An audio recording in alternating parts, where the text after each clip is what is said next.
Peace, family. It's 19 Keys, the coach and thought leader. Make sure y'all check me out on the Bootleg Kev podcast. Peace. All right, y'all, before we get into the episode, we got to do this. We just dropped these t-shirts to celebrate 500 episodes of the Bootleg Kev podcast. Yes, this is out. Little Daytona 500 vintage flip. All 500 episodes are on the back. Yes, you could do the gray, or you could just go black. The black is fire too. So look, if you go right now, man, bootlegkev.com, and you cop yourself a 500 episode t-shirt, I'm going to throw in a pair of socks. We got the Bootleg Kev Odd Socks. You already know. The Bootleg Kev podcast sponsored by Odd Socks. So it's only right we throw in a pair of Odd Socks for every t-shirt sold. So, bootlegkev.com. Thank you, everybody, for supporting 500 episodes. Let's get into the next one right now. Come on. Bootleg Kev podcast, man. We got a special guest in here. One of my favorite just minds, man. 19 Keys. Welcome. Man, pleasure to be yes, here, sir. man. Thanks for coming through, man. Yes, sir. Long overdue. Yeah. I first got hip to you a few years ago because I'm cool with Mike. Shout out to the homie Mike. He had Mike Rashid. He had he's not from Phoenix, but I knew him as a rapper from Arizona growing up. Word. He used to go by Sin Q back in the day. And so I started paying attention to his podcast, and you guys were doing the high-level conversations on his channel. And I remember watching one of your guys' talks, and it was just dope. And then I've seen you at like BT and stuff, and you know, so I'm glad to finally have you here, man. Man, I appreciate it. Yeah, Mike Rashid, a good dude. Shout out for to sure. First of all, it's been a wild couple of weeks. You know, I look at it like every month is a year now. Last year was crazy. Like you said, January felt like a year. Yeah. We got through. I'm like, damn. Like, this is how 2025, it kicked off with obviously the fires were crazy here in LA, and obviously the election was wild, and it was just I feel like for anybody who's like, even like on the crypto front, like it's just been a wild 2025 so far. It's to me, it's almost it's very predictive though. Right, I already knew 2025 was going to be a crazy year, regardless of who would have won. Right. It just, with Trump in office, it's going to be even wilder. Yeah. It just is a year of the nine, man. It's an end to cycles and a beginning of new things, and it's also going to be a very conflicting year. Yeah. Right. We see fires everywhere with the planes crashing, multiple planes crashing, historical things, and I look at symbolism in things. You feel me? If we at the end of an empire cycle. You feel me? You're going to see higher conflict. You're going to see a shift in power, right? Because what this current administration is trying to do is, number one, the preservation of power and a complete overhaul. Like, they looking at it like, if we at the end of times, man, let me get as much as I possibly can. And their goal, and what I'm seeing, though, is they're being really good at keeping the people divided so the people scapegoat each other and don't look at the elites as the problem. Yeah, it's interesting because, we go from like, I guess this shadowy oligarch, which has always been American politics, where we know there's billionaires like this, but we don't really know who they are. Right. And then now it's like, no, they're sitting at the inauguration and they're like, the new age Tony Starks, whether it's Elon or Mark Zuckerberg 100%. Or Sam Altman or whoever it is. But now the people accept it. Right. Like the psyop is, how do you condition people to a point where they accept it, right? How do you keep showing them something to where it becomes less and less shocking? So by time you're ready to roll it out, they're already conditioned to be like, my mind is already expanded to accept this idea. So I'm no longer going to revolt against you once I see it. Because if you would have took this back 10 years ago, the argument was that whether the government is ran by the elite, whether it's ran by a shadow government, whether it's ran by oligarchy, and because that idea has been something that's been pushed on us and imprinted into us since we were younger in high school, now that we see it, we're like, oh, we already knew that. Yeah, now it's like, no, this is what's happening. Right, but now there's no revolting spirit at all. Yeah. Yeah, it's funny because like now like some of these figures like, become like somehow like punk rock, even though they're like quite literally the opposite. Does that make sense what I'm saying? Like, look at Mark Zuckerberg and Elon Musk, right? Mark Zuckerberg is a good example. Everybody's looking at him as robotic, dead in the eyes, right? And he had a PR issue. And then they decided to, go in there and remake his image, right? So they gave him the curly hair. They gave him the gold chain, did the album with T-Pain, right? He did do the album with T-Pain. He did, which I never listened to and I don't plan to, but I heard about remember that. Do you remember that? Yes, dude, him and T-Pain did an album. And then he starts doing like jujitsu. Yeah, jujitsu and all of this stuff, man. That was to, number one, ease him in the minds of the people. Like, what can we shape him into so that they accept what comes from us? Because the younger generation will start rejecting these things, right? If you look classically like an elite, right, and you look like you are the problem, then they say, okay, well, how do we start to assimilate in this culture where, number one, is much harder to control? So you can't control everything on TikTok, which is a reason why they're trying to figure out, all right, how do we own that? Yeah, it's funny how we watched like over the last 3 or 4 years, like the pendulum swing on the TikTok banning. And it was like, it kind of had gone away until the Palestine conflict happened. 100%. And then that was the main kind of vehicle for information to get to the kids. Right. You know what I mean? And then all of a sudden it had been, now all of a sudden, a lot of people who didn't want it banned before, now it's an issue again. And you know, I think a lot of people I think if you're paying attention, like, that's obviously what happened. Yeah. But, you know. Well, media is the most powerful medium, and it's something that classically been controlled by a small group of people. So anytime there's a disruption in that, they got to figure out, all right, how do we get our power back? Because now you're going to put a disruption on the timeline of things they want to roll out because of the backblow that they're going to get from the younger generation or just free media, period. So you put out a story, and instead of everybody talking about the story you put out, there's a whole new story on how that's bogus, right? There's a whole new story with different details that legacy media didn't push, and they like, wait a minute, nobody's believing us right now. So that makes it harder for them to roll out their agendas, especially talking about global politics, and the sentiment is around empathy for the Palestinian people, right? It used to be way easier for them to control that narrative. Now they can't, and they can't suppress it and pretend it's not happening. Right, the sentiment of the crowd is very obvious when you go on TikTok, that people are empathizing with the Palestinian people and believing that the things that are happening with the murdering of children and innocent women is just evil. There's no political spin you could put on it. So it's interesting to where you even see the things that Donald Trump doing to suppress voices against, you know, Israel and consider that to be anti-Semitism, but even his base don't like that. Yeah, it's interesting because I saw today, I don't know if you saw this, you might have, you know, somebody who I like grew up not really fucking with is Tucker Carlson. Yeah. But Tucker Carlson did an interview with Piers Morgan today. Yeah. And I was like, am I in the upside down world where I'm like, all right, Tucker, I see you, bro. Like, right. Where he's like, I'm sorry, is there, like, we were supposed to be fighting the idea of being evil. And if you don't think the purposeful killing of women and children and citizens isn't evil, then what are we talking about?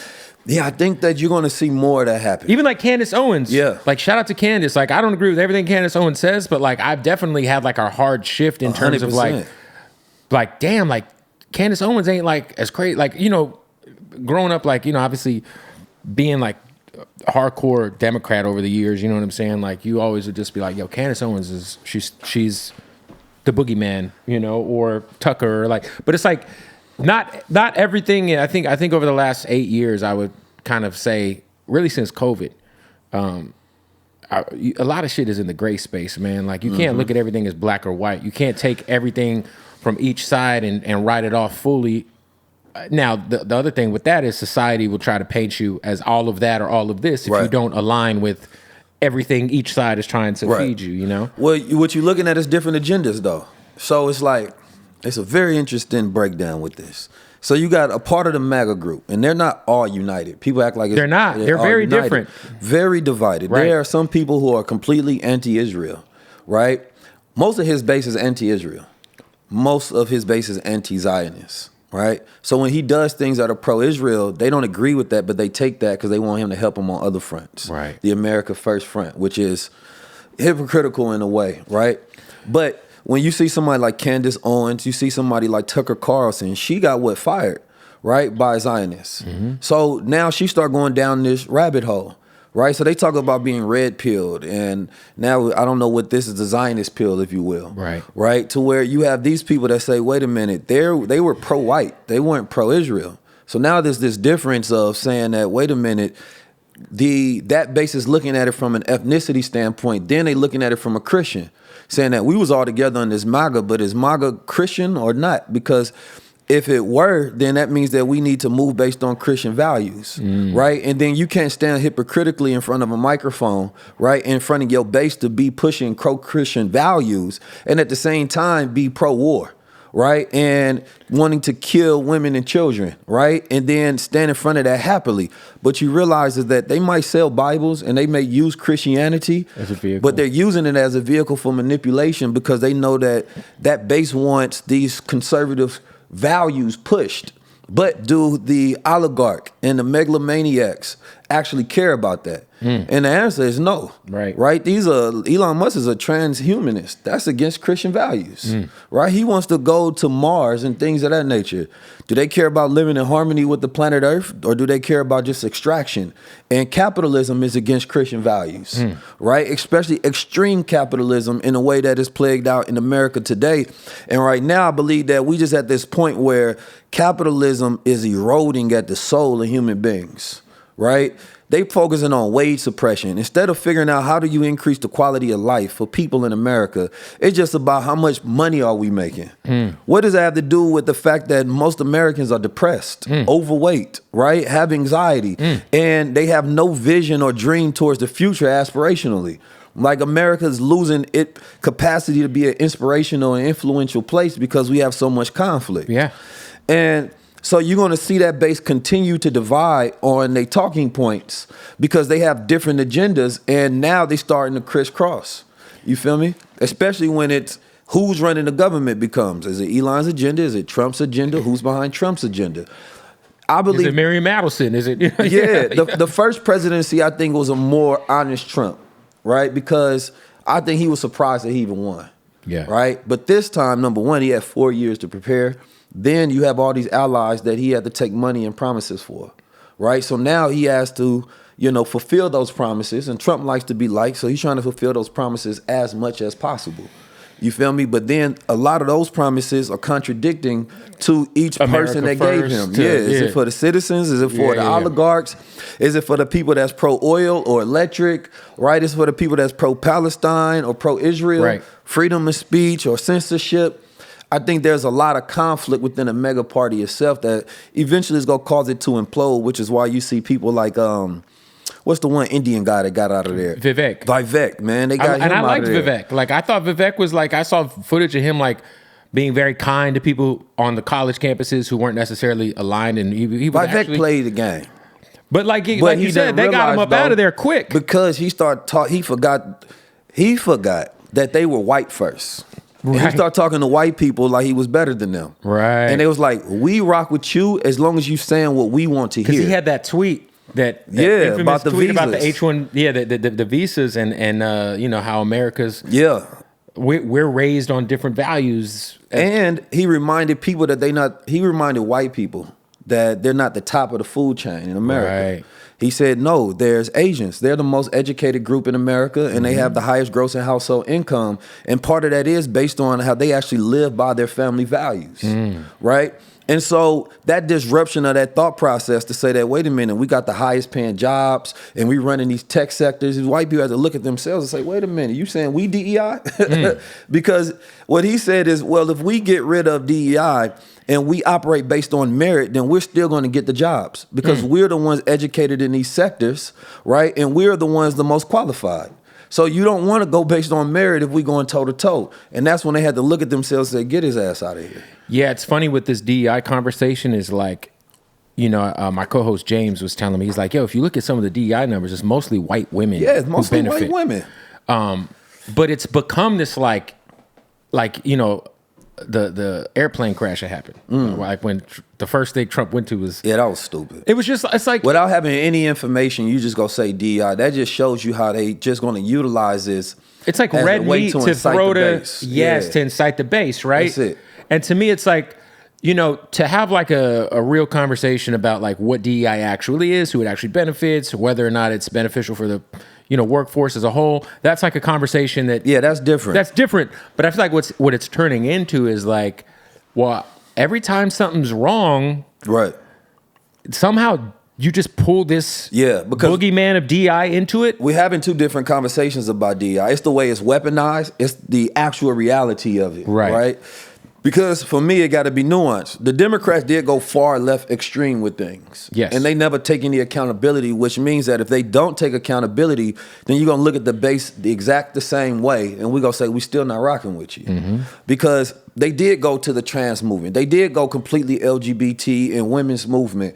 And specifically... And they did go full war, too. They did. And full war machine, but guess who was left out of that? Black men. Black men was like, okay, well, you said DI, but that don't mean black men. Even like you're going to see an increase in homosexuality in black media before you see an increase of black Muslims on the TV. Why is that? We contributed the most to Black American history, right? Yet when you talk about diversity, it don't mean diversity within Black America, especially when you talk about black men, because we're not a monolith. So our voices are not even contributed. So if I don't see myself, then I got to push myself. I got to force it. Now we got a problem, right? Even when they talk about black women being the most educated group in America, they was talking about that. Actually, that's within Black America. So saying that she's more educated than black men, because we going by the numbers, is Asians, whites, blacks, then Mexicans, right? And the most educated group would be East Indians. So what that really was just a divisive thing that they was utilizing as propaganda to push one up and push one down. You not doing enough and we doing more than y'all, right? Instead of this thing of ours doesn't work unless it's collaborative, unless it's cooperative. So I've seen influencers talk about how black men, heterosexual black men, they say cisgender. I hate that word, first of all. Yeah, it's crazy. You can't, first of all, don't call a straight male cis. You know what I'm talking about? It just don't make no sense. It's almost like, I don't know, like I'm married to a Mexican woman. Yeah. Most of my friends growing up were, Mexican American, and I don't know anybody who says Latinx. Yeah, nobody gonna utilize none of those terms. Yeah. So they went too far. Right? They took this playbook that doesn't represent the values of Black America whatsoever. Then you threw in intersectionality in there, right? And then we seen that wasn't real. So intersectionality is when the black women and the white women and the LGBT, right? They all group together as an oppressed group. And so you would hear all of these stats about what they're not getting. And I always be like, damn, y'all act like black men are getting all the things y'all saying y'all not. Right? Even when we talk about VC capital at less than 1% going to black people, but instead of saying that number, you talk about the less than 1% going to black women. It's like, why don't we just talk about it as a whole? Because it's not a competition of who getting less between us. We have to be a family and then saying, how do we go get more? But I look at this timeline of history right now is wrong. When a lot of people will go study African-American studies, but you're still only going to get certain ancestral study, right, that gets pulled out. And then at the end of that, you have to ask yourself, if I indoctrinate you completely with African-American studies, what sort of consciousness do you have? Is it a do for self? Do you feel victorious? Or do you feel oppressed? Do you feel like an assimilationist, right? Do you feel like an integrationist? When you look at American history, why wasn't Marcus Garvey and Elijah Muhammad taught as much when they had the most successful platforms ever built in American history? We hear about Black Wall Street, which was incredible, right? But we never hear about the economic network of the Nation of Islam, right? When they would do their Savers Day meetings, they would report $50 million in earnings. And in today's time, that's half a B. Right, which would have been worth more than Black Wall Street at the time. He had an economic network all across America. But that lesson was never even taught in school, that was the last economic empire that we had, right? And it didn't fail, per se. His son inherited it, and his son dismantled it. So it wasn't something that was just destroyed like Black Wall Street. So it doesn't end with this tragic story of saying everything we build, they're going to destroy. No, that's not the reality. Yeah, like the narrative of what happened in Tulsa is like, It reads to historic history books better. Yeah, it's a victim mindset that it possesses, and it ends with trauma. And anytime you feel like something is with trauma and you don't come from a place of victory, like, you ask somebody when they from the Bay, where you from, they gonna say Oakland. Right. But why they say it like that though? It's because you saying I come from a place of pride. Right. You feel me? Like, this is where I'm speaking from. You feel me? Like that moral pride and that pride that you have in self makes you feel like you can do anything. But a lot of times the way we feel about Black history is like, oh, we came from this place of oppression, we were slaves.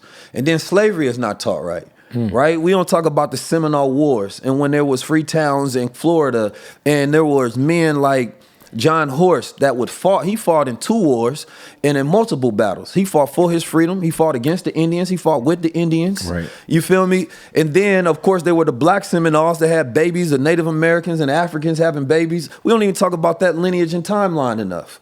That was a complete warrior class where they was fighting wars and winning.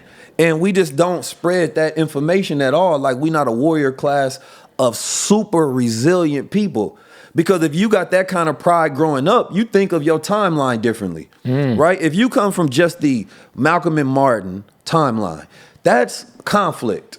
Is you Malcolm, is you Martin? Is it Muslim, is it Christian? If you're surface level educated on both of them, then they're opposites. They're polar opposites. And where do they lead? Nowhere. Right. Right?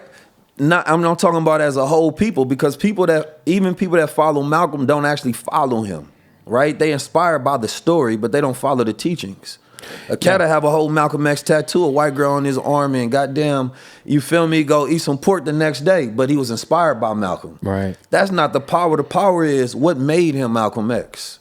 And that would be the teachings that he learned. Yeah, I would say too, like, it's as a young white kid who would just go to the library all the time, I remember reading the autobiography of Malcolm X back in the day and just like realizing like, oh, this fool was like a fucking player for real. Like Detroit Red was like, you know what I'm saying? Like, Detroit like Oakland, you feel me? Yeah. You go grow up in it for sure. Yeah, like just such a complex guy who I feel like somehow like, it's like you said, man, somebody will get a whole tattoo of somebody or wear a hoodie or, and it's like, there's so much. We make them symbols without substance. Right. Right. And when they just a symbol without the meaning and understanding and the nuance in the background, like if you study the life of Malcolm, it should lead you to Elijah Muhammad's teachings. What was he studying? How did he become who he was? And then I'm putting together a think piece. It's a newsletter that I have, and it was, what is the world without Elijah Muhammad, right? And then you have to go into a whole lot of nuance. If Elijah Muhammad doesn't exist at all, the whole world changes. Hip hop changes.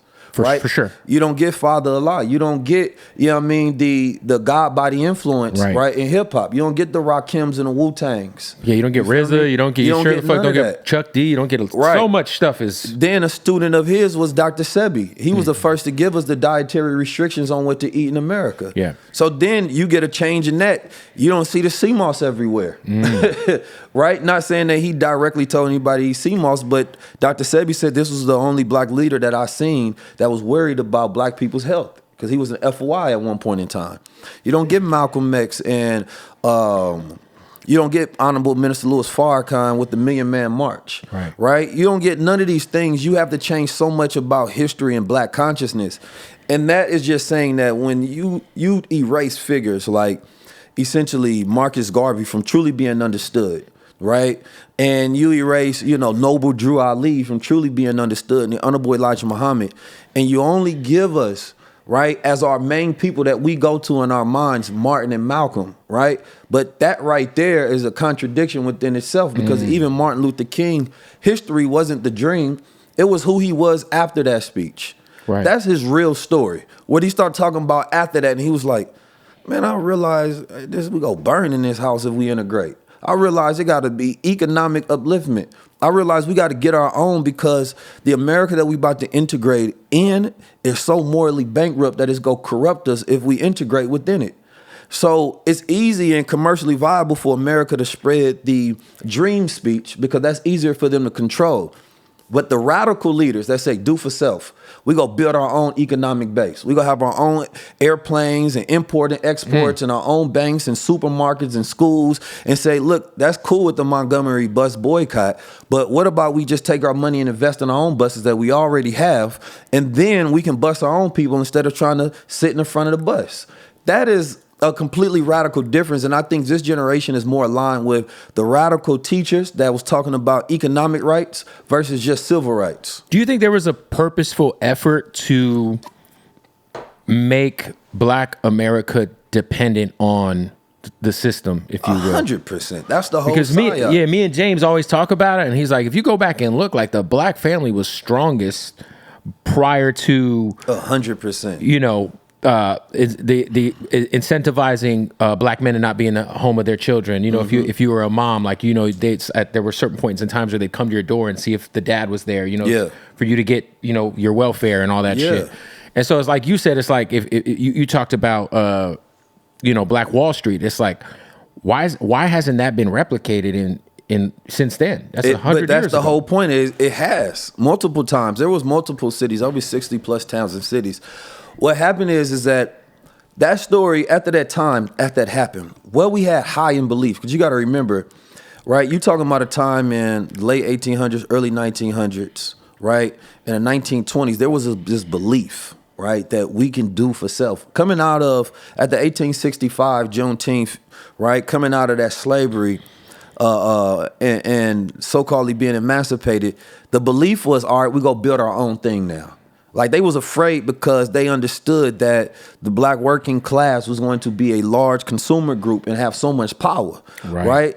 And so they seen that, because it wasn't just everybody just out of rags and slavery. There was a lot of free black people already at that time, right, that were astute, that were leaders and teachers that had written books and had philosophies, right? Like Frederick Douglass. For sure. So they understood, wait a minute, if we lead them up to their own devices, they just gonna build. And they did, right? They had their own political systems. They had their own newspapers in multiple cities.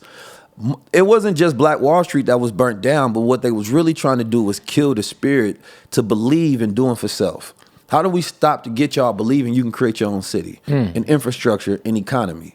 That was what it was really about. It was a terrorist event to destroy the spirit, right, of self-sovereignty in this country by black Americans. And they wanted them to spread that terror story, so that you never speak from this victorious place like we can do everything ourselves. Right. That's when leaders that started talking about integration, right, and how do we work within the system, the Thurgood Marshalls and things of that nature, became more popular, because the belief was less of let's just create our own, and then it was more of how do we work with them. You get the NAACPs born out those movements.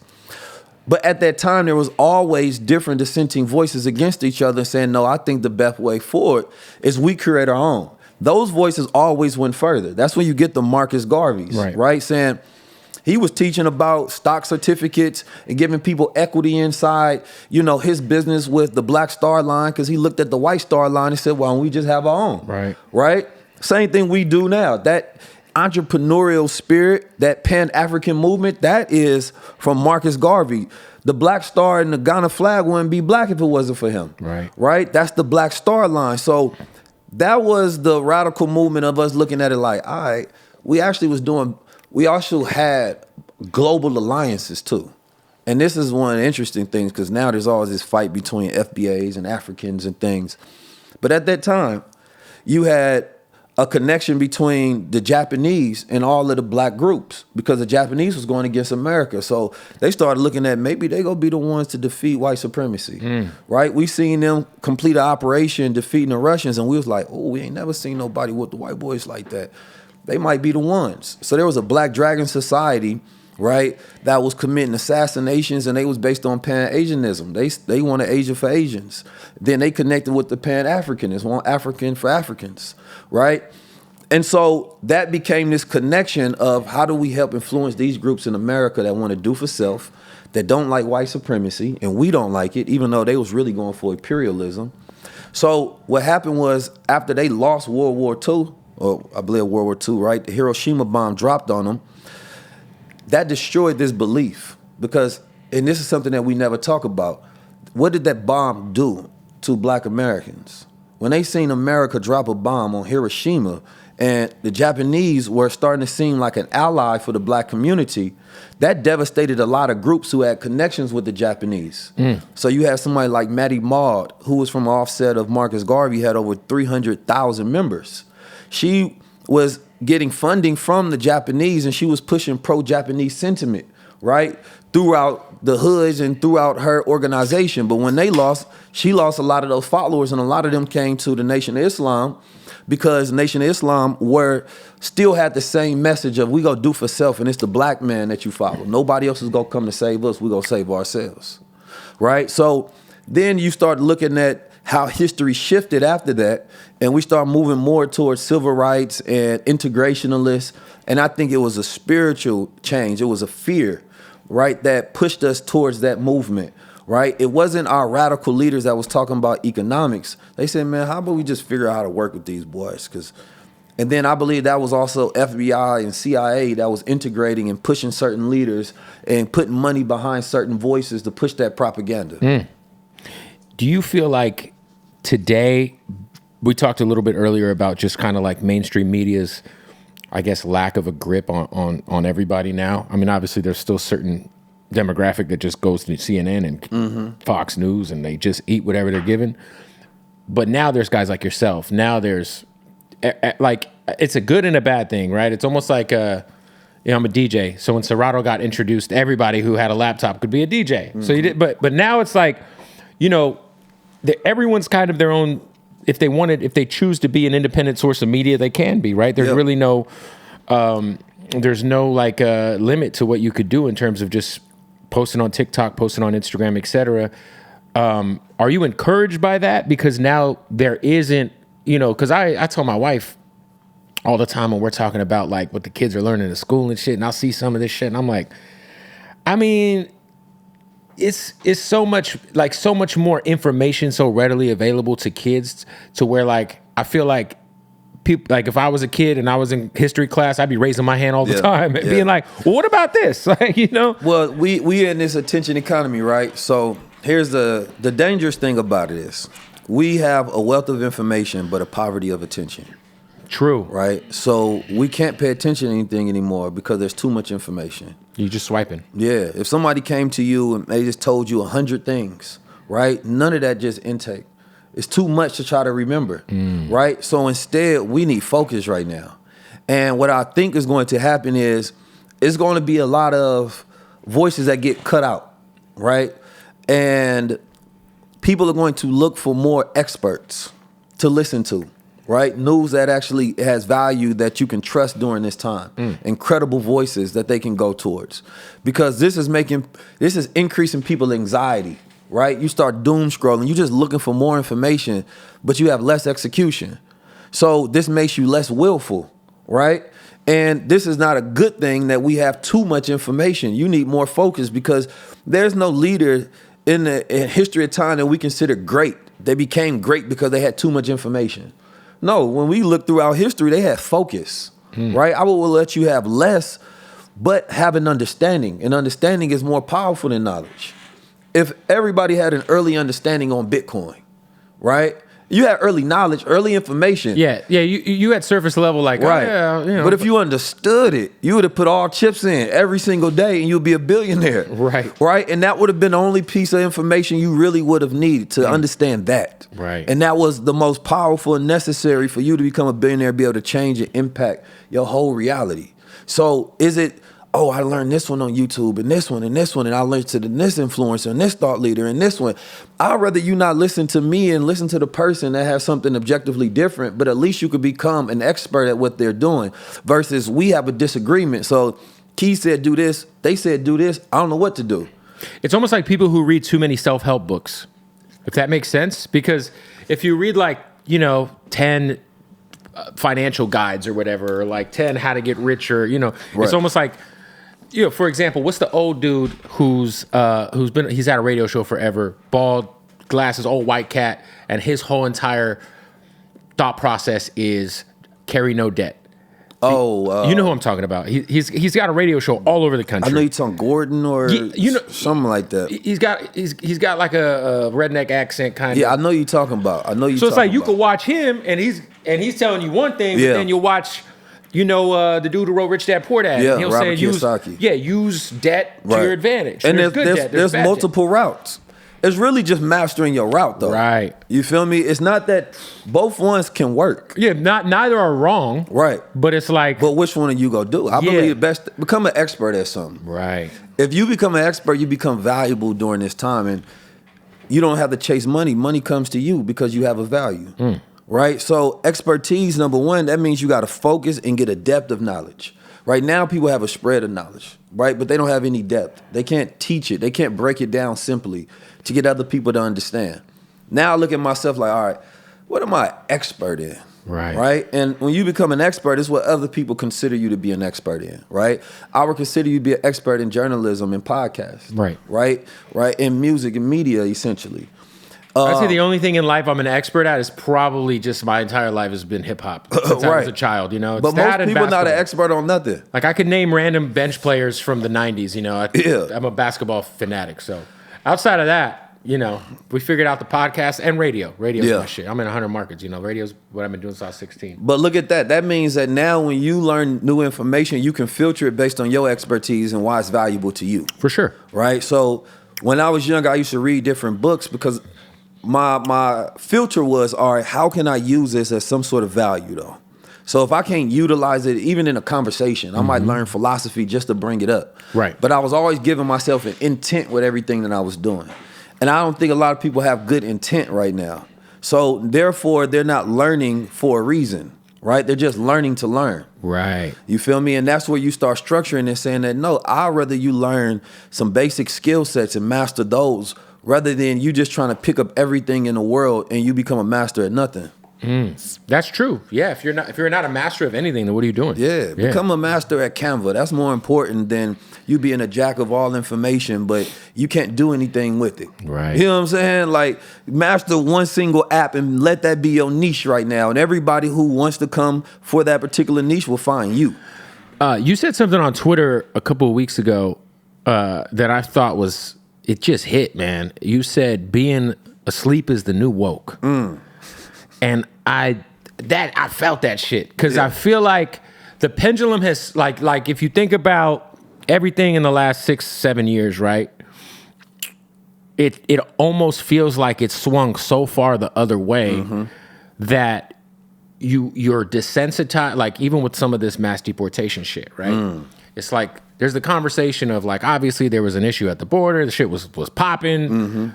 I think that's a different conversation. Or yeah, we got to have the border under control because, you know, whether or not you think that nations should have borders or not, you know, there was a mass influx of human beings coming into a place that might not have been ready to receive them infrastructurally. Compared to like, hey, it's turned into like it kind of being okay to be like, I just see this like anti-immigrant narrative that's just like, everyone's kind of desensitized to that. Does that make sense? I think we almost desensitized to everything at this point in time. A robot could walk down the street and we go about our day. Well, it's like the alien stuff. No one seems to have cared about these alien hearings that happened. They don't. It's like it's what we consider fast consumption culture, right? And fast culture is what I call it as well, where we learn about something, but then something new happens, and then we lose that attention. So it's like if you look at AI, if the average person studies DeepSeek right now, right, this new competitor to ChatGPT, and you master it, that's $1 million skill. But instead, you keep jumping to the next thing, right? It's more important to master one thing, get a depth of knowledge, and focus on that, and then shut out everything else. You don't need to know all the news. Why do you need to keep up? The news has you misinformed. Right? Because now you're operating off legacy media agenda. Find somebody that you trust as a voice and just use them to learn when you want to keep updates with things. But otherwise, if you're just constantly consumed in the news, you're going to be fearful, number one. And that fear is not good when you want to go do stuff yourself. Right? So now you're like, well, why should I do anything? The world about to end.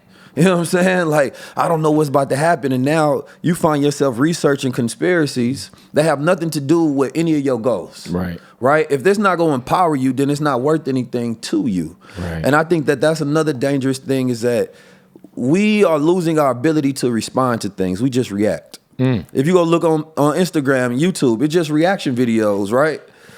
But it is. Ability to respond is responsibility. So we're lacking our ability to respond, which means we're not being strategic with anything. We're just reacting, and that's not us actually taking in any information and said, all right, this is the best way that I want to respond now, right? This is how we move forward. That's a growth thinking. Right. We have a low-level thinking right now in the world where I have a book that I'm writing, and it's about how high-level conversations can change the world, right? And transform your own world. And it starts off talking about our neocortex, which is the part of a brain that allows us to have these kind of conversations, right? Our critical thinking, right? Our ability to think beyond nuance. And that's when we become more aware and conscious. And the reality of it is most people not activating their neo, all right? They neo to escape the matrix. They have neocortex. We becoming devolved, not evolved. When you focus on survival, you're just trying to get through the day. Right? When you focus on evolution, you want to advance in life. So coming from where we come from, coming from Oakland and St. Louis, it's all survival. And I seen a brother, I believe it was the brother Jeff Gordon. He was having a conversation on how most of our language is around survival. How you doing? Oh, I'm just getting through it. You know what I'm saying? What's going on with you, man? Ain't nothing to it. Maintaining. You feel me? I'm just surviving, just barely getting to it. Like all of this is just barely, no, it had to change to evolution. You know what I mean? I'm growing daily. Yeah. You feel me? I'm on the move. Everything is upward. You feel me? Like, we don't even have the vocabulary for growth. And when you get around different people, what you start doing is you start taking their habits and speaking like them. And when you speak like them, you move like them, you think like them, you start shifting. You feel me? So the game is how do we go from survival to evolution, right? How do we go from thinking local, which is localism, then you got nationalism, national pride in your country, then globalism, thinking about the world, what's going on in Palestine and Congo. Then you got cosmism, right? Our connection to the cosmos, which is what our ancestors all had. All our ancestors had an attention and a consciousness connected to the cosmos. They all charted the stars. They all moved with agriculture and astronomy, right? There wouldn't have been no ancient Kemet, land of the blacks, unless they understood the star positions and when the water was going to come in and the cycles, and then they was able to create more food for their people and grow their population. But we don't have that no more. We so local in local activity, local problems.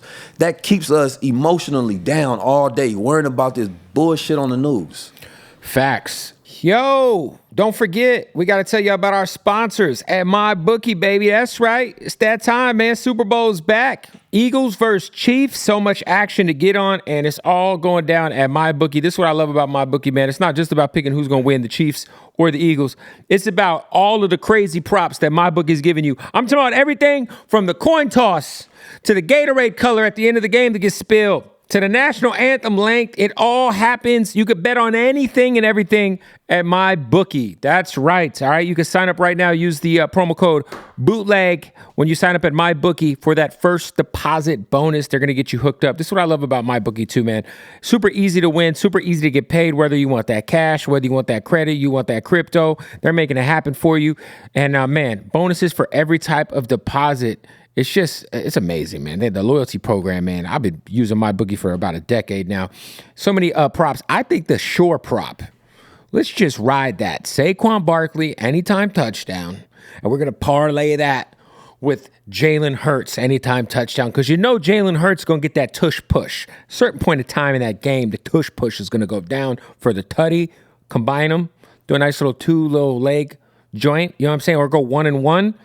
And I do think it's crazy that the Chiefs are only favored, I think, by 1.5, 2 points.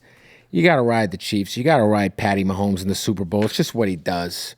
I know we can't stand the Chiefs for the most part, but it's Patrick Mahomes in the Super Bowl. All right, look, go to MyBookie, get in on the action right now. Use that promo code Bootleg for that first deposit bonus. It all goes down, man. Bet anything, anytime, anywhere, only with MyBookie.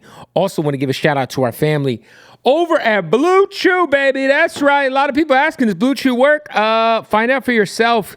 Get a month's supply for free. Go to BlueChew.com right now. Sign up. Get that month's supply for free, $99. All you got to do is pay $5 in shipping. Now, what is Blue Chew? Man, this is the best part about it. It's definitely for your erectile dysfunction. It's definitely if you want to have the best sex of your life. It's definitely if your dick wants to be harder than it's ever been in, your existence. Nothing like that Blue Chew boner. Yeah, all right? So look, active ingredient as Viagra and Cialis, but it's in a chewable form, and you don't have to go into a doctor's office for these Blue Chews. All you got to do is sign up online. It's all handled on the internet, and it's delivered right to your doorstep in a nice, discreet package, and your package will be packing. It's going to be as hard as fucking, college arithmetic. Yeah, it's going to be fucking rocked up, all right? So if you want to get that Blue Chew cracking, man, try it for free for a month right now. Just pay $5 shipping. Go to BlueChew.com ASAP. Let's get back to the interview. What would you say, in your opinion, was like the number one reason why? Because if you asked me in 2020, I'd assume that, like, you know, the Trump shit was over with. You know what I mean? Like, nah, I knew it was gonna happen. But I'm just, Farrakhan said a long time ago, he gonna be the last president. I'm just curious, like, you know, because, you know, I feel like there's obviously there was a lot of shit that, you know, I feel like the Democratic Party we talked about earlier, it's not really the party that, you know, that at least I remember. You know, I remember it used to be like, yo, George Bush and Dick Cheney are bad, but now Liz Cheney's on the campaign. Yeah. And now they're rolling out Bill Clinton to yell at Muslims in Michigan and tell them how they're like, it's like, how, of course y'all are going to lose, you know? Yeah, they was wild. Obama and Clinton, I think they did more damage to the campaign than anybody. It was bad. Yeah. It was really bad, dude. And then, look, the nigga Biden was he wearing goddamn MAGA hats.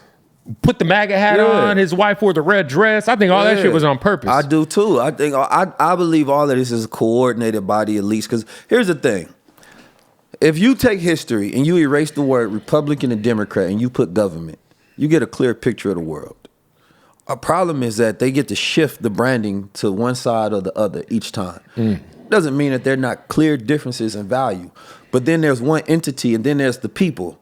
And then when the people can see, wait a minute, ever since they had the Bacon Rebellion early, hundreds of years ago, there was white people, poor people, and there was black slaves that was going to revolt against the government together. Then the government was like, man, we can't have these niggas working together. So how do we set whites apart? So they started spreading the knowledge, of course, that blacks are inferior, which is why they should stay slaves, right? And then we're going to give y'all more economic opportunity. We're going to create this middle class, so y'all come rock with us. Right. And then the whites was like, it was nice knowing you niggas, but hey, y'all supposed to be slaves, supposed to be broke. We not to, we white men.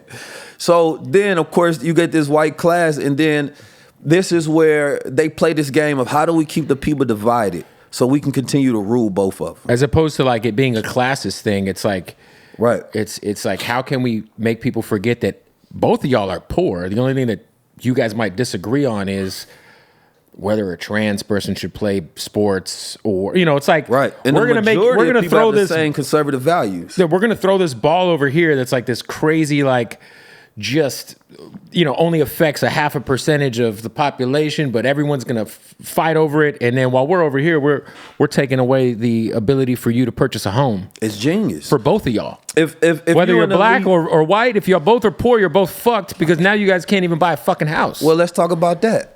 Most people, again, you go to that asset prices rising, houses continue to go up. People can't afford the American dream. So the American dream's cooked. So what are they doing? The rich and the large corporations buying up all the houses. Yes. Right? Fuck Larry Fink. And the prices continue to go up, but your wages are not going up. Right? So then they focus on wage suppression. How we not pay you more? We borrowed money, right? And we want to pay off our debts from these assets that we bought. The assets continue to go up. We getting richer, right? And we making money, but we don't want to make less money by paying our people more. So let's do automation.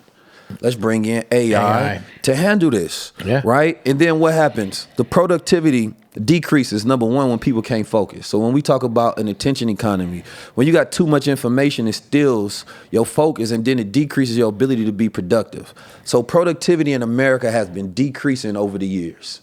So that means the human capital, your labor workforce, is worth less. Right? Because people are not producing as much value. They just said Gen Zs are lazy. They don't want to work, don't want to show up. Back to that Vivek tweet. You know what I'm saying? That Vivek tweet. They don't even want to be men and women. They want to be Z and Zay. You know what I'm saying? Hey, it's different out here. So that means let's bring in AI, robots, right, to replace the productivity of humans and make it more efficient because we don't have to pay them more. We can still make more. Then let's bring in immigrants because we got a baby bust in America. We not making enough babies. Whites are going to be a minority.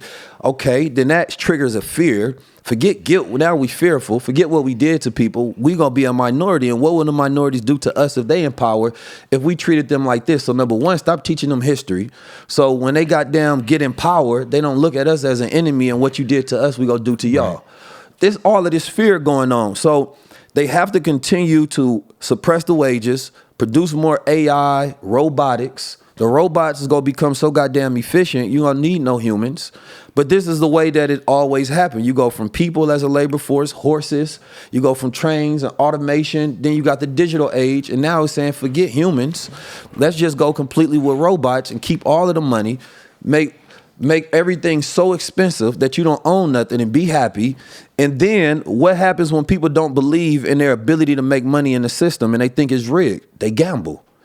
Right? They're fucking with meme coins and parlays. Exactly. So our generation, previous, the boomers and early millennials, they had what? Lottery tickets and Powerballs. Now it's the parlay, you feel me? And it's the meme coin. So gambling is going to continue to go high because you don't believe in the system. Yeah. And then they putting tariffs on everybody, was going to make everything more expensive for everybody. So it's interesting that society can't see this. And this is why I tell people, like, I got my book here. Our goal is like, when you look at the Black Panther Party, they had the free food. To me, the free food is getting financial literacy right now. Learning the skills that nobody can take away from you that allows you to eat.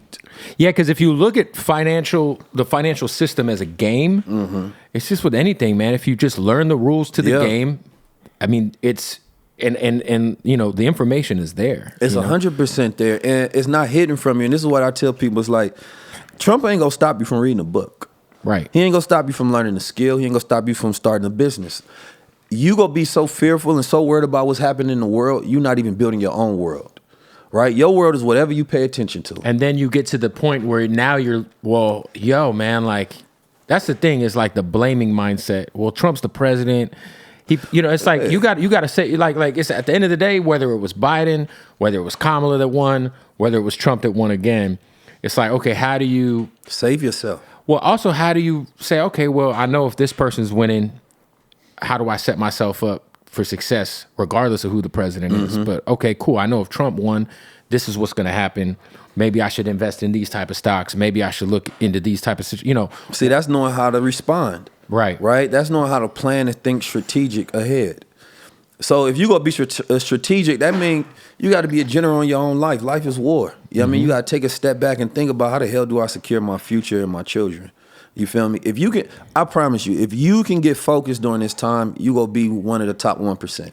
Yeah, and it's funny too, because even on the crypto front, like, even just getting, like, I think what happens with crypto, and it's probably better too, because in order to even get into the meme coin game, that's a whole nother conversation. No, but there's so much, like, it takes a few hours, but it's not easy to just sign up on an app, is what I'm trying to say. Like, you got to have like a Coinbase, you got to have a crypto.com wallet and then you got to have a DeFi wallet. And it's just not the easiest thing for example, the day that the Trump coin went crazy. If anybody opened their phone and was like, oh, how do I get this? It wasn't just like you could just get, you kind of already had to be.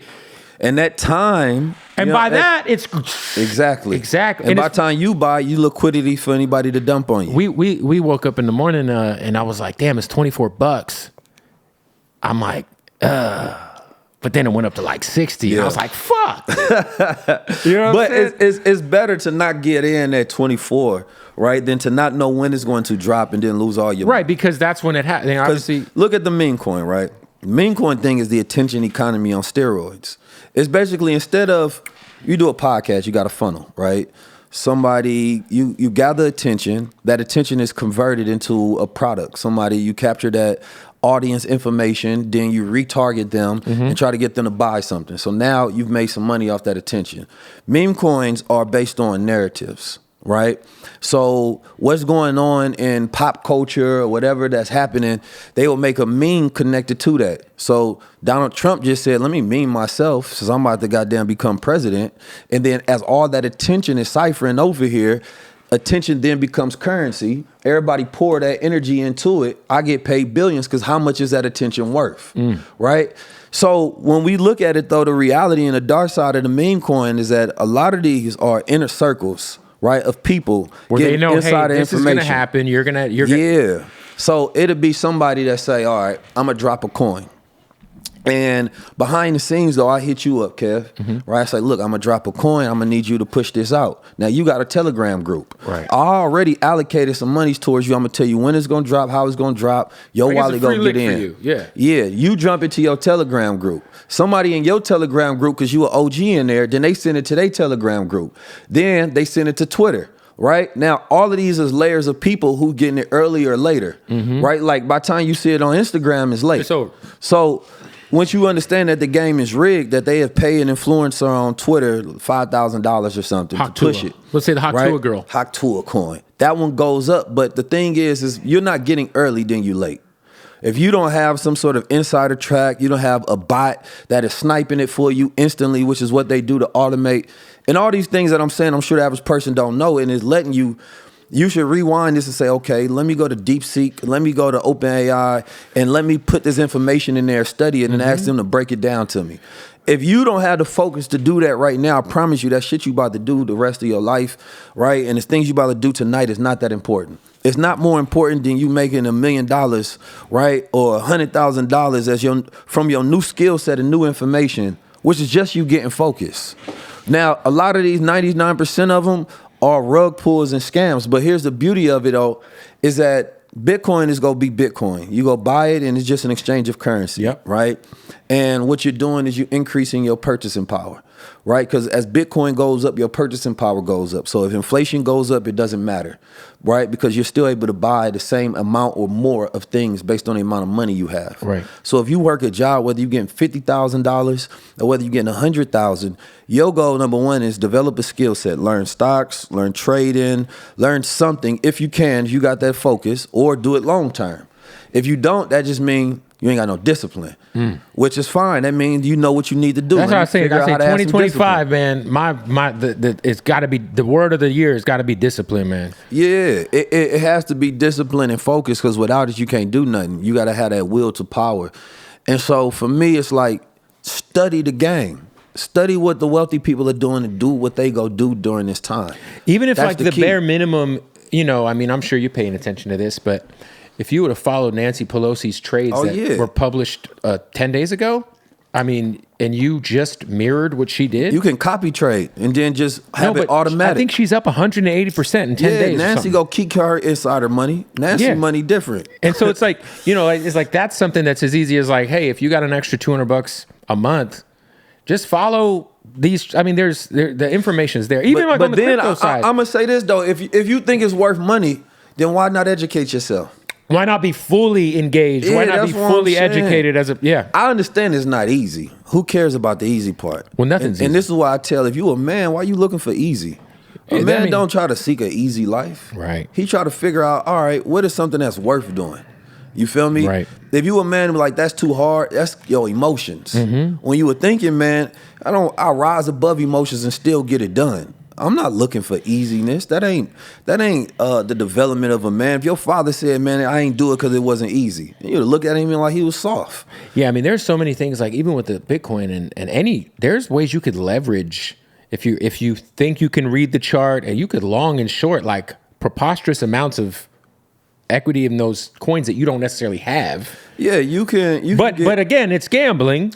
I mean, it's only gambling if you don't have the knowledge and the strategy. Right. If you educated, it's no longer gambling, because anything you do is gambling if you don't have knowledge. You can start a clothing company. You don't know what the hell you doing. For sure. You just go get a shirt printed up. You ain't got no marketing background. Right? You don't know how to do no branding, build a world, build a funnel. That's gambling. Yeah. You feel me? If you a rap artist and you make a song and you just push it out there, no marketing, no nothing, you spend money on it, no plan, that's gambling. Yeah. You just waiting for luck to happen. For sure. Everything is gambling when you ain't got no knowledge. Get you some knowledge, then get you some money. What are your thoughts on the institution? What is it, Sam? What's the name of Trump's fucking? The Department of Government Efficiency. No. The crypto company is a part of it. The World Finance thing. The Liberty World Finance. Yeah. They're buying up so much Ethereum. Well, think about it. So, number one, U.S. companies and coins are going to do well. With him talking about all of this, let's focus on America, right? And they're trying to put tariffs on all these countries. Like I heard today, they was talking about putting tariffs on NVIDIA and different things of that nature.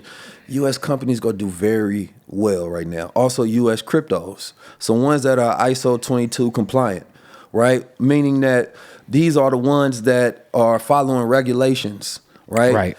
Already. So if you're looking at your XRPs, you're looking at your Ethereums and of course, Ethereum is like silver and Bitcoin is like gold. Then you got your Solanos. Then you got things like inside that industry they call narratives, which would be like real world assets, RWA tokens. So those are things that's connected to real world things. Then you got AI tokens. It's hot right now. So eventually that's go boom. So what you would do is go on YouTube University, go on CoinMarketCap, go study quantum resistant ones. Quantum machines is coming. All you need is a little information to become a master at that. You don't have to win off every one. Pick an industry and say, you know what? I'm going to just focus on AI coins and figure out if I can be the best person to figure out which AI coins is going to work, right? But before that, I think it's worth everybody because I think what we try to do sometimes, Kev, is that we speak to the lazy person out there. The person that we know that's not really going to get educated, so we try to give them the lowest way to get in. Yeah, like, hey, look, just, right. Like, I did this, like, in 2017, I bought Ripple. Right. And I just bought it because the homie was looking at me like, look, bro, I know you ain't into crypto, but just...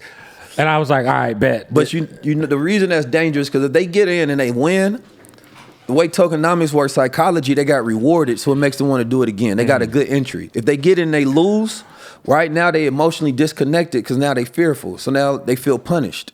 So now it makes them reject it. Oh, it happened to me when, look, I had Ripple and it went up to three something. And my boy was like, it's going to go up to 5. Don't sell. And then it crashed. See? And I was like, man, F this crypto. It happened, dude, for sure. So I would rather you get educated on why it happened and understand cycles. And then you'd be like, you know what? I'm just going to hold. Because think about 2020, the pandemic hits, and there was that. I remember I was sitting in downtown LA in my car, and I saw that Bitcoin was like 60 some, it was like under $7,000. And I was like, damn. But I was tripping. I was like, nah, man, the fucking world might end. Yeah, see, this pandemic starting. The biggest risk, not taking no risk. I'm like, damn, I could have really but like you said, it's like at the end of the day, man, it's very, very like educate yourself.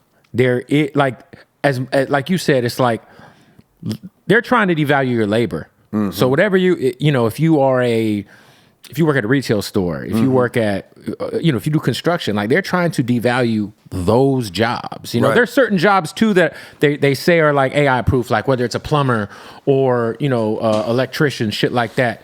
But there is money out there. What's AI proof is being a human being. Right. Anything that's not robotic and automated right now. I'm so glad the AI rapper failed. Remember they had that. King Wallonia is still dropping them old school classics.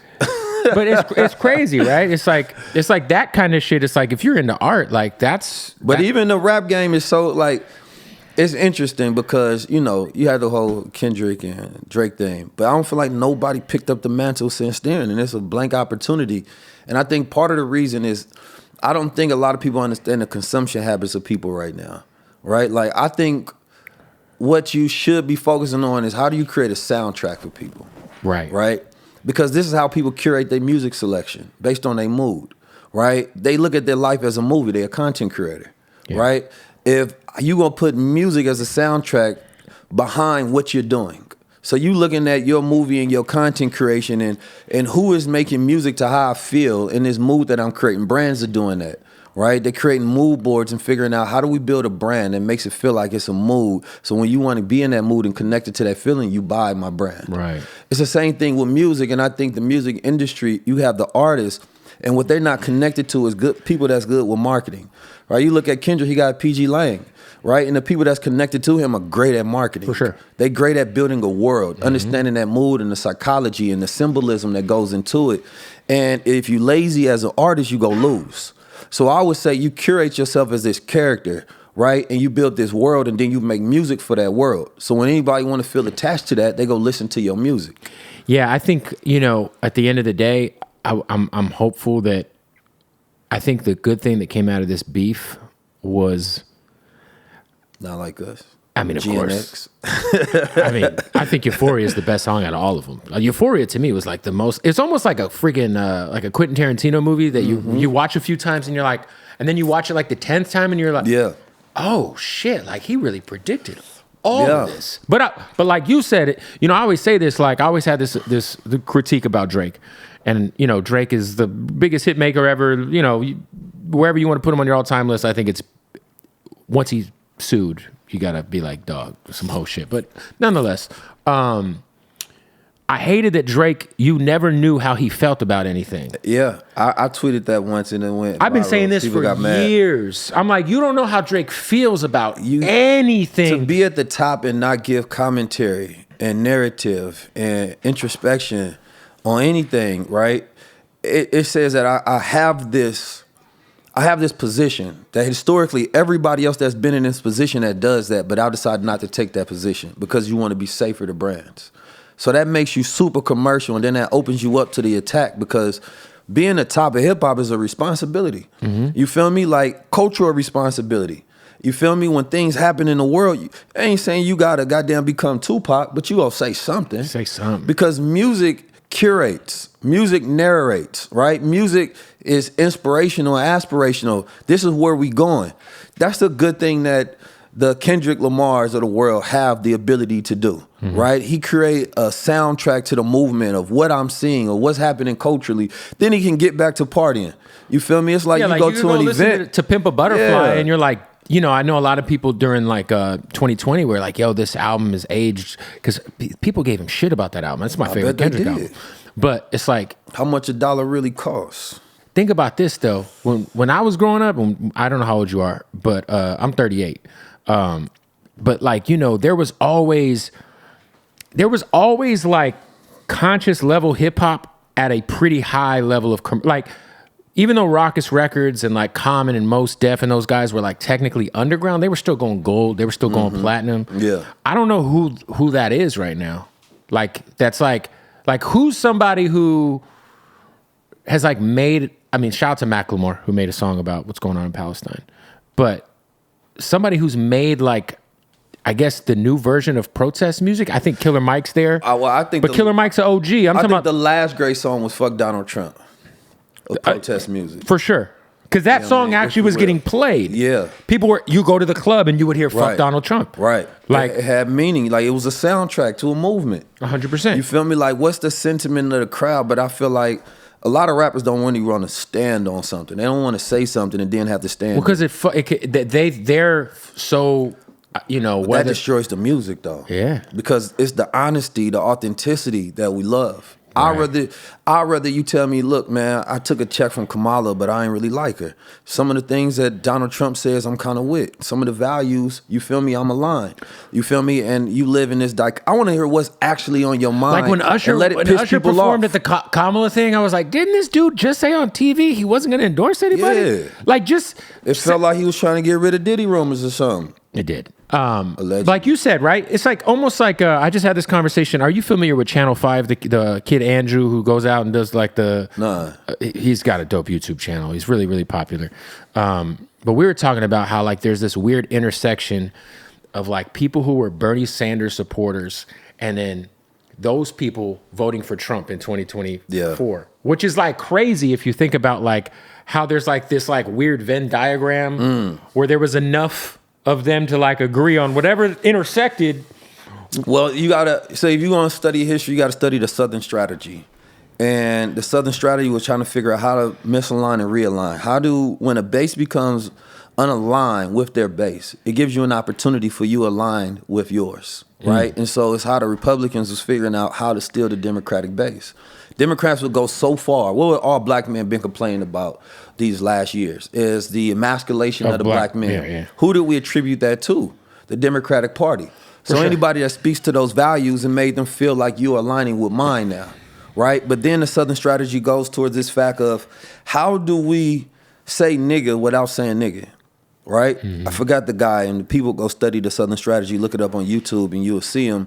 And he was basically saying, well, we can't say the nigga word no more, so we need to figure out a way to affect black people and have code words without having to say it. So one of the things he talked about tax cuts, he said, well, it's going to have if we doing tax cuts only for the rich and black people are the poorest, then it's going to affect them the most, right? They will put together all of these things, right? It's like the new way of saying DEI, right? Or all these things. How do we figure out to affect these niggas without having to say nigga? And basically, how do we stay white supremacists in power in this changing landscape? Because they understood that they couldn't do it direct no more. These are not my words. You can go study it and see this has been a strategy that they've been working on, employing for a long time. And my thing, Kev, is the fact that they laid out and said, we're going to have a first 100 days. The way to respond to that is, okay, well, these going to be our first 100 days. It's not to complain. It's not to protest. It's to respond. It's not to react. It's to respond. That's your first 100 days? Cool. First 100 days, we don't like corporations because we feel like when they say FDEI, they saying F black people, whether that's true or not, because black men don't feel so connected to it, mostly because we don't know what we actually got from it. Right. Right. But whether that's true or not, we still get to utilize that moment to say, okay, well, we want to boycott y'all anyway because it's better for us to boycott with each other. So we got the boycott, we don't buy from y'all, but the boycott, we buy from ourselves. And we say, let's become prosumers. Let's produce what we consume. This is the greatest opportunity in Black American history for there to be a mass movement of realigning, right, with the radical thought processes of our own economic rights, our own economic vehicles, where we create an economic network. We got digital nation states already. The problem, though, Kev, is the fact that we don't all agree. So I call out all black organizations from the NAACP to the Black Caucus to the NABJ to all of these different, and I say, okay, why don't we sit down and have a round table? Trump don't stop us from doing that. Right. So you telling me we can organize a protest, but we can't sit down with each other and come up with an agenda? How come we got the Divine Nine, which was started from the Bootleg, secret organizations based on skull and bone activity? You got the Black Masons, you got the Muslims, you got all of them. So if I want to create change in America, I would go to all the leaders. Then I would get the people in every organization to ask, yeah, why isn't the black church sitting down with the black Muslims if we figure that this is our biggest incredible threat? If it is as bad as you saying, and this is the most radical shift that ever happened, then you're not willing to do nothing radical to respond, right? That lets me know that either you're sold out, you don't care. Only time you do care, right, is when you feel like you need to save face in front of the people. So you go be Al Sharpton and go do a protest inside of Costco to boycott with them, which means absolutely nothing at all. Right. That generation is just over with and dead because young people don't respect that shit. So for me, it's calling out us. Right, the ex-Kenyan president came out and said, "Why y'all crying?" He was talking to his people. Oh, I saw the Kenyan president. Yeah, he was like, "Yo, let's build our own. Like, build our own. The U.S. don't owe us no money." Like that, man. Yeah. When they put sanctions, when Trump originally put sanctions on China, where they can't buy chips, so-calledly, right? What they did is say, "Okay, well, we about to focus money towards how do we do it without y'all." Right. Then you get DeepSeek. Right. Right. An advanced model. Fucked up NVIDIA stock. What does that represent when I look at that? You feel me? Like, it gives you a blueprint, man. Listen, if you can't goddamn drink in they fountain, make your fountain better. You know what I'm saying? If you can't go to those schools, make your school better. You feel me? Prove we don't need them, they need us. Because what happens? Americans, number one, are the biggest consumers of the world. But black Americans are the biggest consumers in America. If we shift our economic activity towards ourselves and creating our own vehicles, the problem is we're afraid to think long term. Yeah, it's going to take some time, but so what? This is how you set up your children. Why would you want to have children in a world that you can't protect? Right. That you can't say, you know what, when they was tripping, we built our own thing, and this is what we proud of. That's why I got my show coming up, Save Yourself. And think about it like this, because it's a message to us, save yourself, right?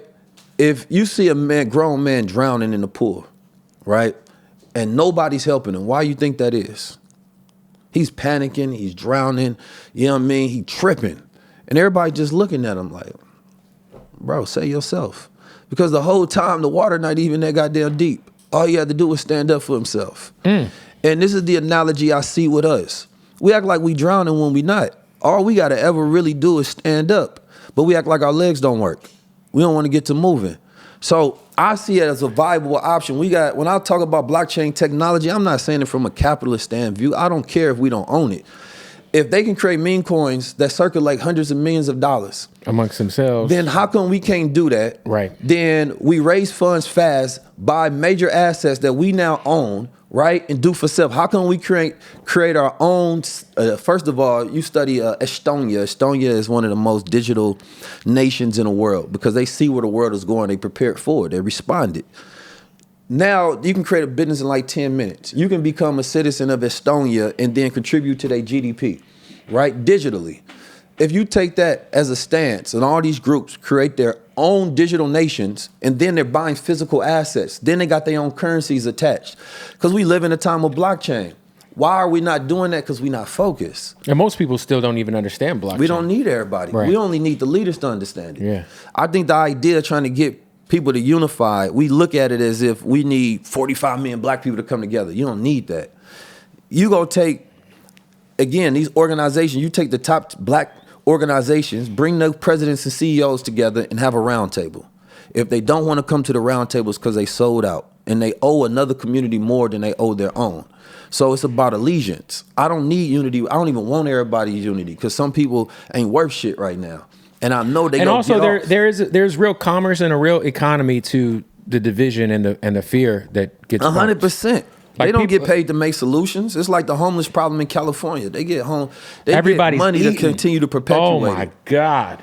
Yeah, there's so many people's salaries that are just... Our efficiency should be consistently increasing year over year, and we should be getting better. That represents our growth. You know what I thought was just like a surface level, kind of shallow perspective of like, or depiction of like, hey man, when Jimmy Carter's funeral happened, and Barack and Trump were just laughing their ass off, I'm like, yo, like, if this dude is like truly like the end of democracy and truly like as evil and bad and, you know, this fear porn that's been being pushed, you shouldn't be laughing with him. That's why I fuck with Michelle, because Michelle was like, I'm not going. I mean, I seen Michelle feeding George Bush mints or something one time as well, though. And I remember when George Bush, the Katrina president, you feel me? The Katrina president, we act like he wasn't. You feel me? How many people in the Middle East were just murdered? He went out there and just murdered and bombed them. And this is what, when you look at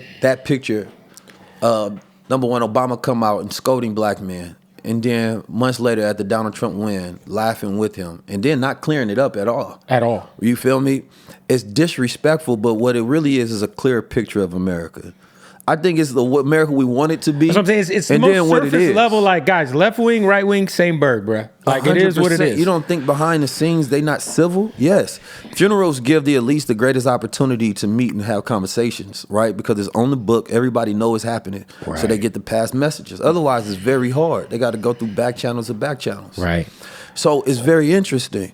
But again, it's a beautiful time to save yourself. Right? And what does save yourself look like? It means like educating yourself, having real strategies, right? Being able to come together and sit down and talk about what we about to do the next 100 days and executing that plan, right? You don't have to do everything in front of the public. Have it private. Right. You know what I'm saying? Like there should be coordination and organizing, whether, I don't care whose side you fall on. Everybody should agree with the message of save yourself, because that's how this administration is moving. We gonna tell you what we doing. Now it's up to you to respond. This how we gonna move the economy, right? This is what we gonna get rid of. This is what we don't like. And they're like, all right, y'all got y'all playbook. This how we respond. Now what? I got a question randomly, because I know Trump he'd been floating, getting rid of the Board of Education nationally and leaving it up to the states. I'm just curious from your perspective, because then you got states like Florida who are obviously gonna, do the DeSantis thing, take out all kinds of shit. But do you think that's a good or a bad thing? If it's like up to the states, what the curriculum is that kids are learning? I think it's both. I think the response should be, right? I've always said digital education is a new Harvard. People don't always like my takes on education. That's true though. But it is what it is. Like right now on TikTok, there's like, they got this thing called Human Talk, right? Where essentially a bunch of professors are signed up to teach one-on-one classes, right? Like History 101, or Black History 101, or financial. What's the problem with doing that? What's the problem with taking a responsibility and educating ourselves? Because they never go teach you certain things anyway. Yeah. The education system has not been the one that created the prideful Black American. It hasn't created, and number one, depending on where you live at, right? There's not even enough finances for you to get a proper and good education. They're creating memorization. That's really all it is, because now you have to just pass the test, and that's not good enough for the world we live in no more. And then there's no national implementation of learning financial literacy. I don't believe people care for real. I think they do, or a lot of times people misaligned. Right? If that's the case, I would have had all kind of donors lined up to be like, Keys, how can we amplify your platform? Right. I ain't never had a Black leader or organization ever come to me with any proposition whatsoever. So to me, it gives me, my relationship, right, is a love and hate one that when something happens, how don't we respond accordingly? It's because we keep begging for somebody to save us like we ain't got no power. When they cut off the education pipeline, then how come we don't create a national organization to educate ourselves? And we identify teachers, philosophers, and curriculum to figure out, all right, how do we have our own no Black child left behind? Right. You feel me? Because the education system don't work for us anyway. We are the least educated. We look at the health department. We're the most unhealthy. And we act like we don't want radical disruption. And that's the thing. It's like that's the case for it. It's like, well, guys, we're kind of getting smoked in the education department. I brought this textbook because it's a textbook we made with me and my brother Quay, Cheat Code. And as I was saying earlier, we had the free food. This is the new free food. I want to be able to get all of our knowledge in textbooks in every Black home, right? To where we have the knowledge and skill sets to do for self. And now we don't have no excuses. Now we just need to sit down as a family and learn and then execute. Because when you got the knowledge that's like in this book, we can do it. So we got a nonprofit to where either we're able to sell these or we work with people that will help us get them to people for free, right? Whether it's university students, whether it's just the average home.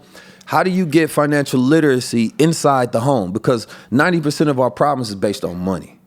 Yeah, and I think that's, you said we're kind of, we are a content society now, which is why it's dope when, Market Mondays happens. And then you got guys like Earn Your Leisure who are cracking or yourself. And it's like, there's really no excuse. There's no excuse. We just got to talk to people straight Because maybe you don't want to read a textbook. Yeah. But guess what? All that shit is there. Yeah. Like, you know what I mean? Like I just set my mom, because my mom's, older and... But the textbook is just, not to cut your wisdom. No, go ahead. But the textbook is just to go along with your digital. No, but it's like at the end of the day, it's like, yo, how do we make sure... that's why. How do we make sure we got no goddamn excuses? Right. And we can manage a process. Because let's say if I say, okay, well, everybody got the textbook. Now you join the class. Okay, turn to chapter 42.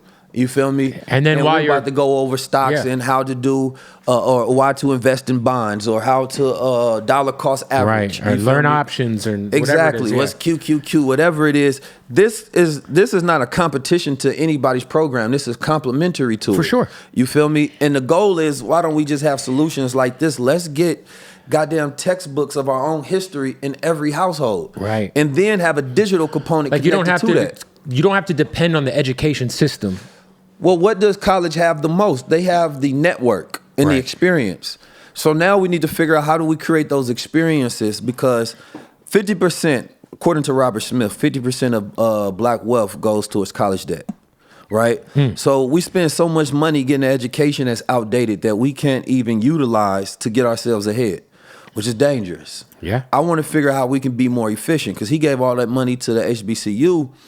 But my thing was all of those college students actually learning skill sets that can help you nation build, that are actually going to be valuable in the future? Because I would rather us incentivize and say, at that time, every student who's learning engineering and AI and data analysts, so that in the future, you have a large group of students that do have no debt and they're getting the most important jobs in the country, right? That to me is strategic thinking, not just paying off the debt. But how do we incentivize and say we need more engineers, right? We need to have our own category of people so that we have everything that we need. And then how do we figure out how to educate that group in that class? Because I don't need you to just walk across the stage.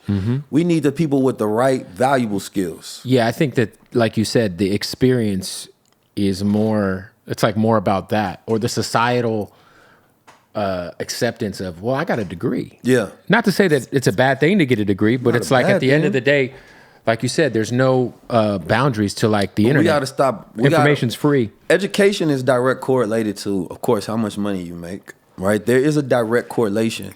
But we have to understand also now it's a non-traditional education that you can get as well, and we have to recognize that. And a lot of times we use those as like badges, right, against somebody that we consider to not be educated. It's just these fraternities. I went to this school. You didn't go to school. I'm better than you. Right. But it couldn't be true because I didn't finish college, right? And I make more money than 99% of people who did. Right. So what makes me special? Right? It's the fact that I decided to educate myself. I think education is a lifelong journey. For sure. Right? You're not about to go to school and learn ChatGPT and DeepSeek and how to create AI agents right now. I mean, you could take somebody's course on it. But the biggest thing is what we missing is just discipline to manage ourselves through the process. Yep. That's what it really comes down to. One of my favorite, I was fucking with RFK tough when he was running his third-party campaign because I just liked his perspective on a lot of things. You had my favorite interview with him. I appreciate it. It was dope. I think it was like 3 hours. Yeah. It was really long. I saw you just tweet yesterday or the day before you tweeted the Make America Healthy Again. Yeah. I fuck with RFK. What are your thoughts on, because I look at the Trump thing as like, you got to kind of like take the wins. And it's like, well, if RFK is I feel like he's a genuine guy. He's a very interesting guy. He's had an interesting past for sure. But you sat with him for a while. Like, what are your thoughts on him and being a part of, I guess, kind of making that decision to... Right. I think it's very interesting. I think his goal was to strategically put himself in position to leverage that influence that he had as he was creating a base while he was running for president, whether he was going to talk to Kamala or whether he was going to be talking to Trump. And Kamala, I think, declined. Yeah, and he declined. I believe Trump had been asking him before to come with him, and I believe he was declining at the time. And then he realized that, okay, well, if the Democrats are not going to have me at all, they're not even going to speak to me. I mean, and they were actively weaponizing like everything they could against him. Yeah, and when we sit down, it's interesting because, again, going back to high-level conversations, society is not used to critical thinking and independent thinking. And or nuanced thinking. Resource. Yeah. So they weaponized statements that he said, right? And when you go look at a lot of those people in Congress and those politicians who speak, of course, they're funded by Big Pharma. Right? And if America is a very unhealthy place already, you will want radical change. The last person they had in there doesn't look like somebody who should be held in a health department whatsoever. For sure. I think you should, number one, have to be healthy to run a health department. Fair enough. That's a key. Because it was the trans. Yeah, the I don't know what it was, but it was a transformer without Shea LaBeouf. It was different. And I think that the goal should be, how do we disrupt this industry? Yeah. Big Pharma got so much power and they in so many people's pockets that these politicians can't think for themselves if they wanted to. They puppets. The things that they were talking about against him, Robert F. Kennedy met with the Nation of Islam and he gave high praises to the Honorable Minister Louis Farrakhan, which is a rare thing, right? Most black politicians will never even do that. Facts. Because you get some respect from me automatically when you working with the FBI. I mean, not the FBI, the FOI. Right. In Los Angeles, right, to get information about the research behind these vaccines and what's possibly in them. Then, of course, there's just the research about all these artificial ingredients and chemicals that we intake. Then we have, of course, we are the most susceptible population, black people. We have, specifically black men, have the highest number when it comes to cancer and heart disease and blood pressure and depression and suicide and all these things. So you should want to see a radical change first, right? That means there should be a war on these things. American people should be, this is, to me, the most important campaign out of all of them, right? Make America healthy. Now, I don't think that all of these departments are truly aligned and want, of course, Robert F. Kennedy to be in there because it would be the most radical thing that come out of for this. sure. It disrupts the hell out the money. Yes. But he said some things that black people have been saying for a long time. He said that our immune systems are better. Now, this is what we like to always believe anyway. But it was funny because that became the hot topic. Like, this man lost his mind. But he was citing a study from Poland. And Poland does more studies than most places. I think they like number 8 in the world. But the funny thing is, people will say, well, 99% of our genome is the same. But it's the 0.1% that is a lot, right? It goes from bone density, it goes to fast twitch muscle response. You feel me? It even goes to our response to medications and things of that nature. So there's a lot of truth to what he was saying as far as our immune system, our neuromelanin, our melanin. So I would like to see scientists refute him, not politicians. Yeah, that's the thing is like, it felt more of like a, you know, especially like when I saw the Bernie thing, because I love Bernie, you know. Bernie's somebody who... Bernie be capping too. Bernie be faking, man. Well, he I mean, I would say the last 4 years have been disappointing with some of his voting sides. But in terms of like... Bernie is definitely on the Zionist side too. The RFK side, right? It's like... And RFK is Zionist too. He is, for sure. I asked him about that for sure. Yes. Oh, man. But it was interesting to see that confirmation. And I'm like, yo, like, y'all are really just barking down on this fool, despite you guys not, like, you guys are, like Democrats should be, in theory, aligned with most of the things he says, but he's on the other side now. Yeah. Well, see, I think they don't care about the American people. They care about winning this war of power. Yep. Right? So even if Trump did something they agree with, they'll never, ever they will never tell you. And this is my problem with both sides. When Trump does something, I don't care if you are in the MAGA cult. If he does something you don't agree with and you can't speak out, right? That makes you a slave. Yep. That makes you weak-minded. Yes. Right? I respect those that say, I voted for the guy, but I don't respect what he did with this. Right. And that's where you see the nuance of a person that can actually think. But beyond that, that's dangerous. You feel me? And it's weak-minded. So I don't care if you're a Republican or Democrat. If you can't point out good when it's good or bad when it's bad, that's not good for the people. You're a cult member. And when Donald Trump comes out there and say stuff like it's DEI and what you want me to do, swim in the water, and when he talk about meeting with the people. Oh, when they're talking about going to the crash site. What it really does is it makes people less empathetic. See, a good leader makes people more human. Right? You do those things not because you want to, not even for the logic of it. It's so that you exemplar humanity. So we treat each other with that same respect and dignity and honor and empathy as well. And so this is what I'm seeing in leadership. I'm seeing a lack of that completely. And it's been that way for years. Pushing contempt and conflict amongst their bases, which is inciting more civil war. Yeah, like the lack of, actually it's not even a lack. There was zero Palestinian representation at the DNC, which I believe was 4 days. And it was like you said, empathy, humanity. It's like, how is there Well, you know, all of the activists, they decided to be quiet during the campaign of Kamala Harris because they believed she was going to get in there and possibly do something, even though, you know, her husband is Jewish. I don't see if she was going to do anything. She constantly said, I'm not changing nothing, no matter who's going to be president. Nonstop. What they did is, you can't be revolutionary in one moment. But now I'm political, right? Now I'm not going to say nothing. If you can't hold feet to the fire of the person, because the way you vote radically is that you put the person that you're more equipped to fight in office, right? And then once they get in office, you fight them, right, to keep their promise to you. Right. And people forget that relationship with politicians. So if you voted for Donald Trump, it doesn't mean you now bow down to him. You now have to fight him to keep his promises that you were aligned with when he ran. And that is regardless of what kind of leadership, whether it was Kamala or him, it would have been the same fight to keep that politician aligned with the things that you align with. Or the people have to have an or else. Do you think there would have been I'll call it for face value ceasefire if Kamala would have won? Nah, I don't even think she would have tried to really push for one. And I don't think people would have cared. Yeah. You know what I'm saying? Trump is the person that tries to prove out his power and leadership, but then he makes deals behind the scenes.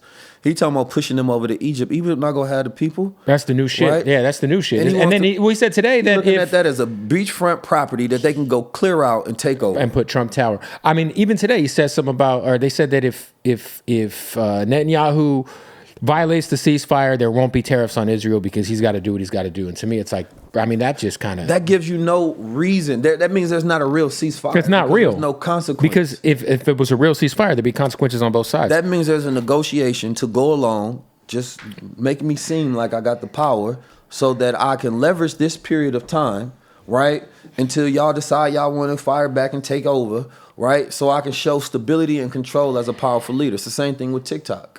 You can't download TikTok because it's still banned, right? But in lieu, you're going to do this negotiation and try to figure out which American company can get control. So what I need y'all to do is shut it down for a day and then thank me for negotiating. Yeah, because when you open it, you get the alert that has his name. Yeah, it's all strategy. He played it. He's a negotiator. He's a businessman. He know how to play the game. He is a master manipulator of that. Every politician is. Yeah. That's the whole thing. And I just try to understand is why does the average person think that billionaires, right, and these huge tech elites have their best interests at heart, when historically you never believed that, ever. That's always been a fight. And if you were a so-called patriot of this country, your job would be to keep them aligned. Your job would be to keep them aligned with the so-called Constitution. Your job would be to keep the people in line with the threat of revolt. That if you all don't put this country first and put the freedoms of the people first, not to push division amongst the people. If you push division, you're a terrible leader. Full stop. Right. Right? Elon Musk goes on his platform every single day and push division.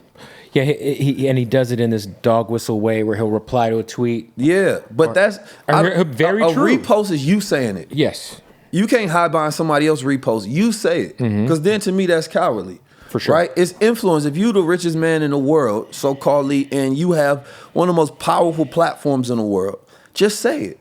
But what it does is it's a whistle to a base of people, right, that do think like that 100%. You're telling them that, yeah, I'm with you. Germany, it's time for Europe to be great again. You know what I'm saying? America, it's time to be great again. South Africa, it's time to be great again. You talking to these people, what are you doing? You're igniting a national white base, right? To say that we have to rally together because it's about to be dangerous times to us. It is a signal around the world. If you can't obviously see that, right, you will see it very soon. It's going to be very hard for you to defend, right, the people that you defend now. It's going to be blatantly obvious. And the only thing that's going to stop him is fear. Do you think that his salute was the Nazi salute on purpose? You think he cognitively did that on purpose? Man, the one thing about me is I got excellent vision. You know, I can see with my eyes and my mind. I don't need nobody to interpret nothing for me. Right. I'll be a goddamn fool. You know what I'm saying? If you walk in the room, you see a girl kiss another dude, and she said, "No, I wasn't kissing him." You know how Birdman said he wasn't kissing Wayne, just respect. So we ain't just see that.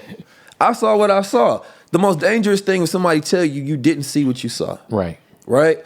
And I think that you have to think about it from that standpoint. You saw it with clear evidence, right? But they have the ability to tell you what you see with your eyes, what you hear, what you sense is not real. So now you can't trust yourself. Now you have to wait for somebody else to interpret reality for you, right? And you're going to make excuse for everything. It's funny. I seen Andrew Schultz talking about this, and he was explaining how it would have been better if he would have just apologized for it, essentially, versus act like it didn't happen. Right. Right? And I seen other people say the same thing. And Elon has yet to do that. Because Elon could just say, hey, this is what it was. I was in the moment. I have crazy hand gestures. Instead, he kind of like on Twitter, he'll retweet. Like he retweeted, I think Kamala did something at the fire aid thing that looked like it. That's stupid. What they do is when something happens like that, they run a psychological program to put out certain words, like the word awkward. So then you will see every respondent and everybody that talks about it using the word, it was an awkward thing. Why is everybody using the same exact script? Right. Right? It's a psychological programming.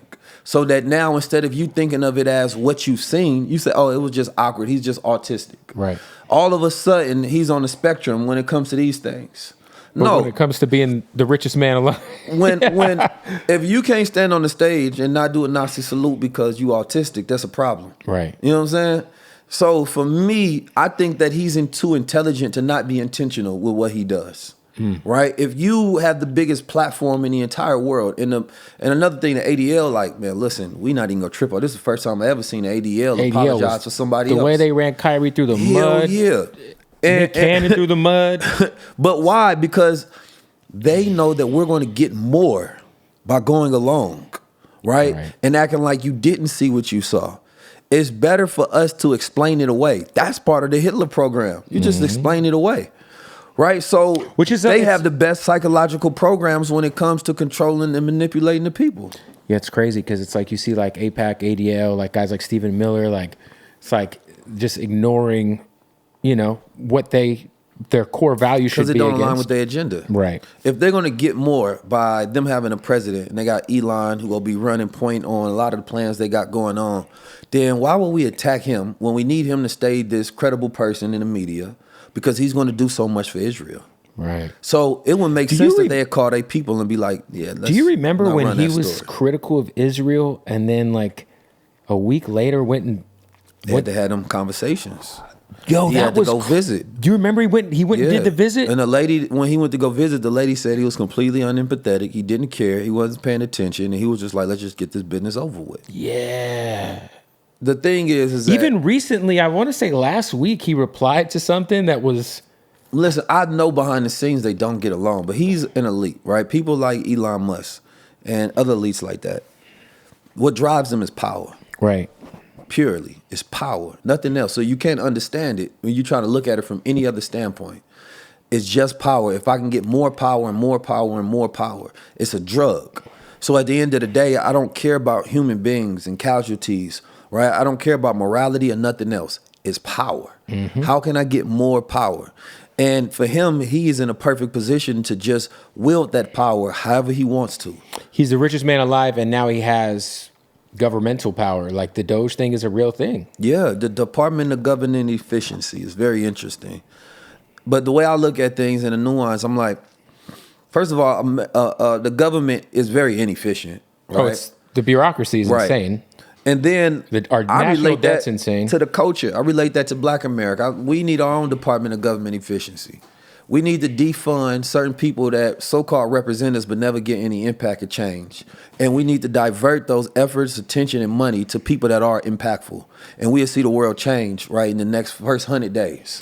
Well, I think, we talked about it a little bit earlier. A lot of the people that you're probably thinking of got big houses. Oh, yeah. They got big bills. Been living real nicely off of the plight for years and years and years. And whether it's hanging out at a Costco. Yeah. Bro, the Al Sharpton era is over. The civil rights era is over. And what I mean by that is that's no disrespect to those who laid real foundational efforts, right, to make progress, that had it really in their heart.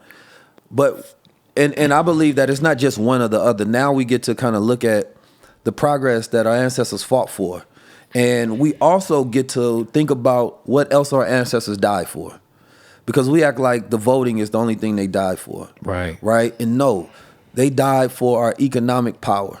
Right? They died for our family power. They died for our pride within self. They died for our political power. Right? They died for multiple things, for us to know who we are. But we push the political voting power anytime we evoke our ancestors, and it's time for us to resurrect different ancestors now and move on them, because the Martin Luther King ain't gonna get us through this time. Right?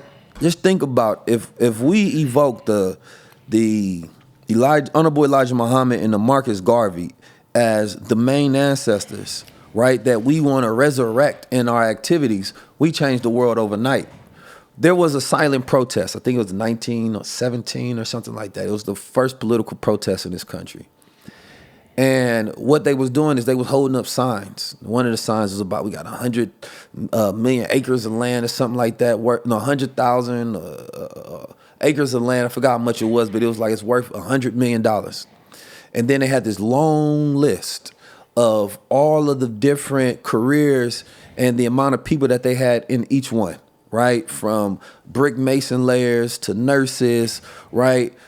And they went out there to protest because at the time there was an incident where there was some killings in East St. Louis, I believe.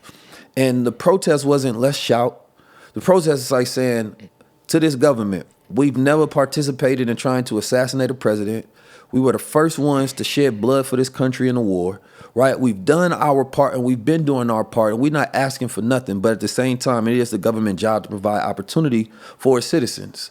But the message I seen was towards each other. We don't need to say nothing.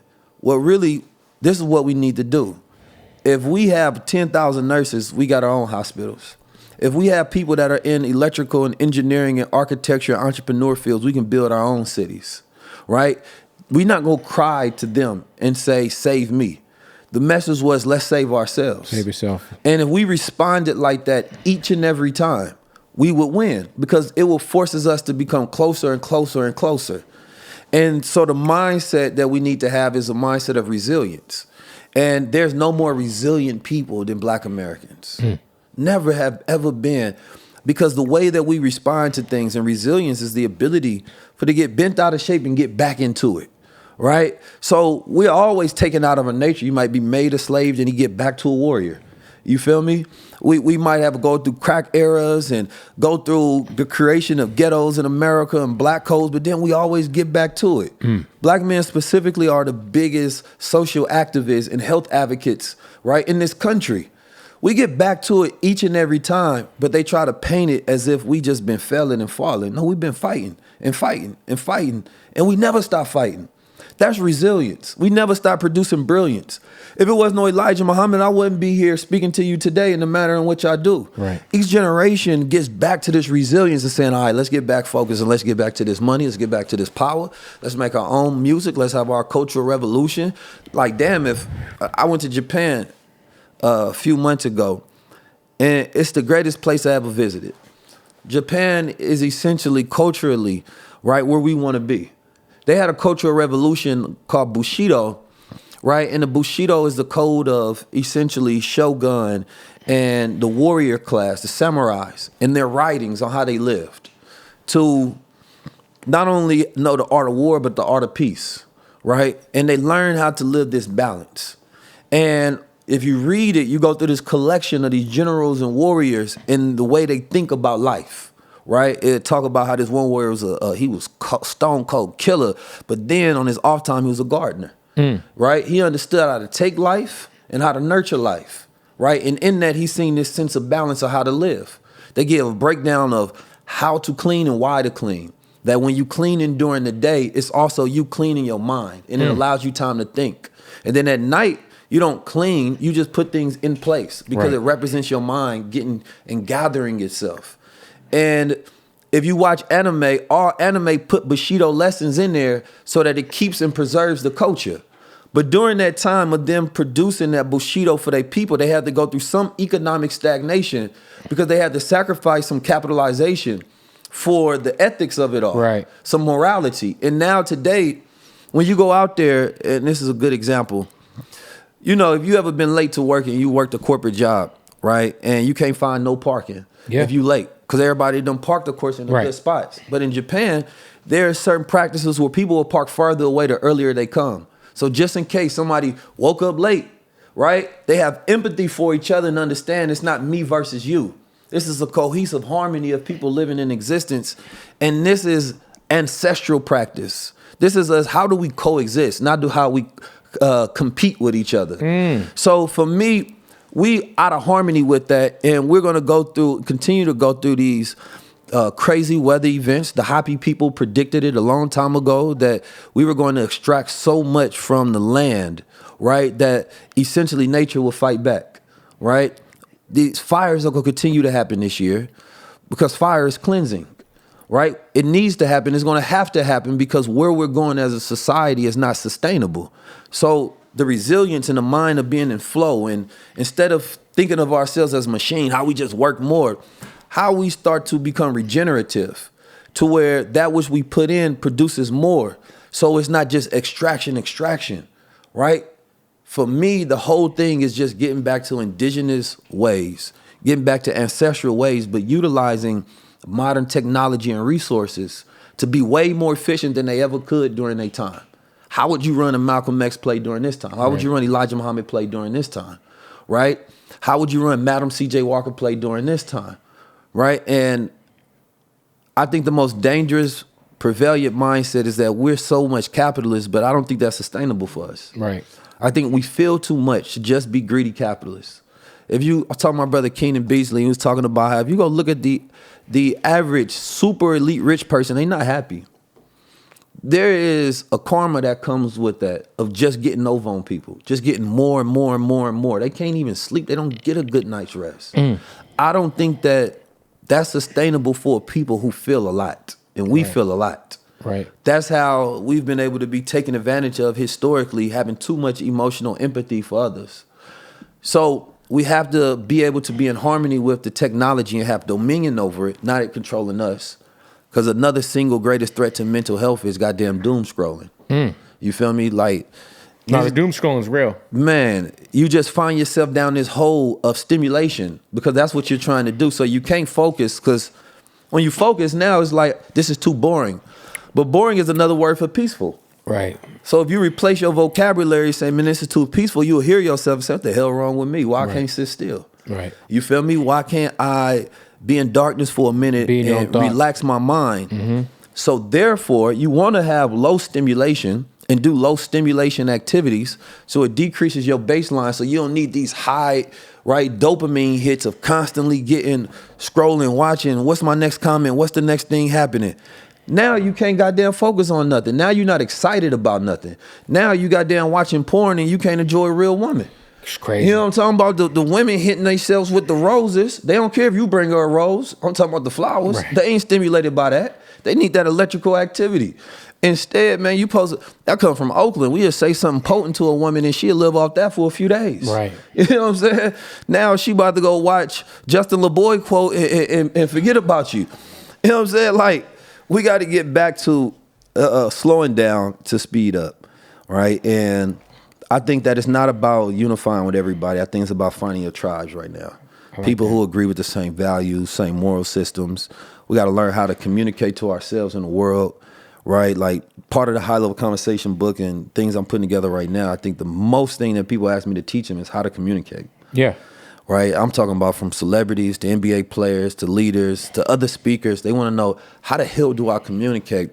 So I started putting together this framework from a type 1 speaker to a type 5, and how to go from just being a memorizer of things to becoming an influential, passionate speaker.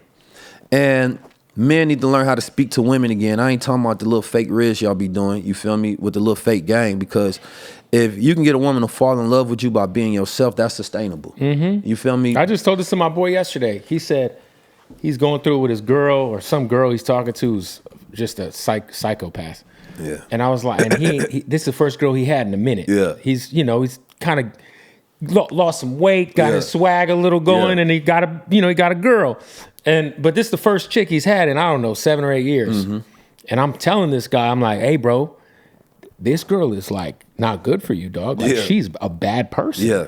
What did he say? He said, I just don't got game like that. He almost like was talking like as if this was the only girl he could get. And I was like, the problem you're having, bro, is like you're approaching that as like having game as opposed to just being yourself and having a girl who just fucks with you for that, dog. So now that you got physically in shape and you got some confidence, bro, just be yourself and the women will come, fool. Like, you ain't got to like settle for somebody who's going to like be bad for your peace of mind. See, you know what happens with a lot of men is they learn how to tap into their light side. Let me be a really good guy and try to get a woman. They don't know how to tap into their dark side. Right. You feel me? When you don't need nobody, a woman wants you more. You feel me? When you dangerous, she wants a man that feel like he can protect her. Right. You feel me? When you persuasive and, baby, I got to focus on my goals, can't focus on you. You a provider. You a man that's going to get money. You feel me? Like, you working out and things of that nature, man, you position yourself, again, going back to the Bushido, to be a man that knows the art of peace and the art of war. A woman ain't going to fall in love with a man that just know the art of peace. Right. You feel me? Because what she looks at is dark traits subconsciously. And this is what a lot of men don't realize. You could be a nice guy, look good, all of that. But then the other guy who got the dark traits, she thinking more long term. He can actually protect me when I need to. Yes. And making a woman feel safe is number one on her list.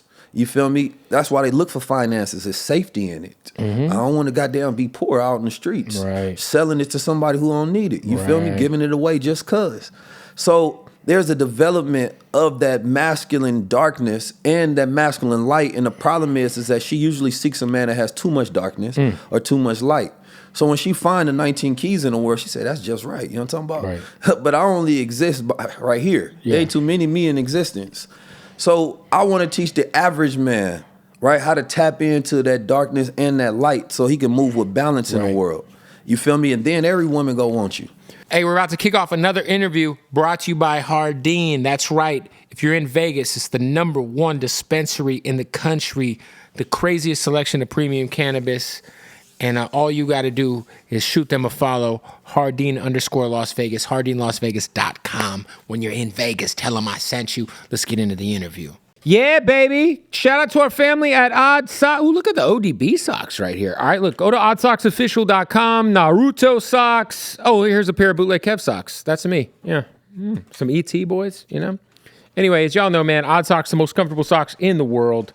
It's all I wear on my feet. It's all I have on my ass because the underwear are amazing. Give me some of these draws. Let's take a look at some of these underwear we got. We got so many pairs of underwear here. Just draws on top of draws on top of draws on top of draws. What are these? Some Naruto 2XL underwear. I can't fit in those. I'm not going to lie. I'll be swimming in those.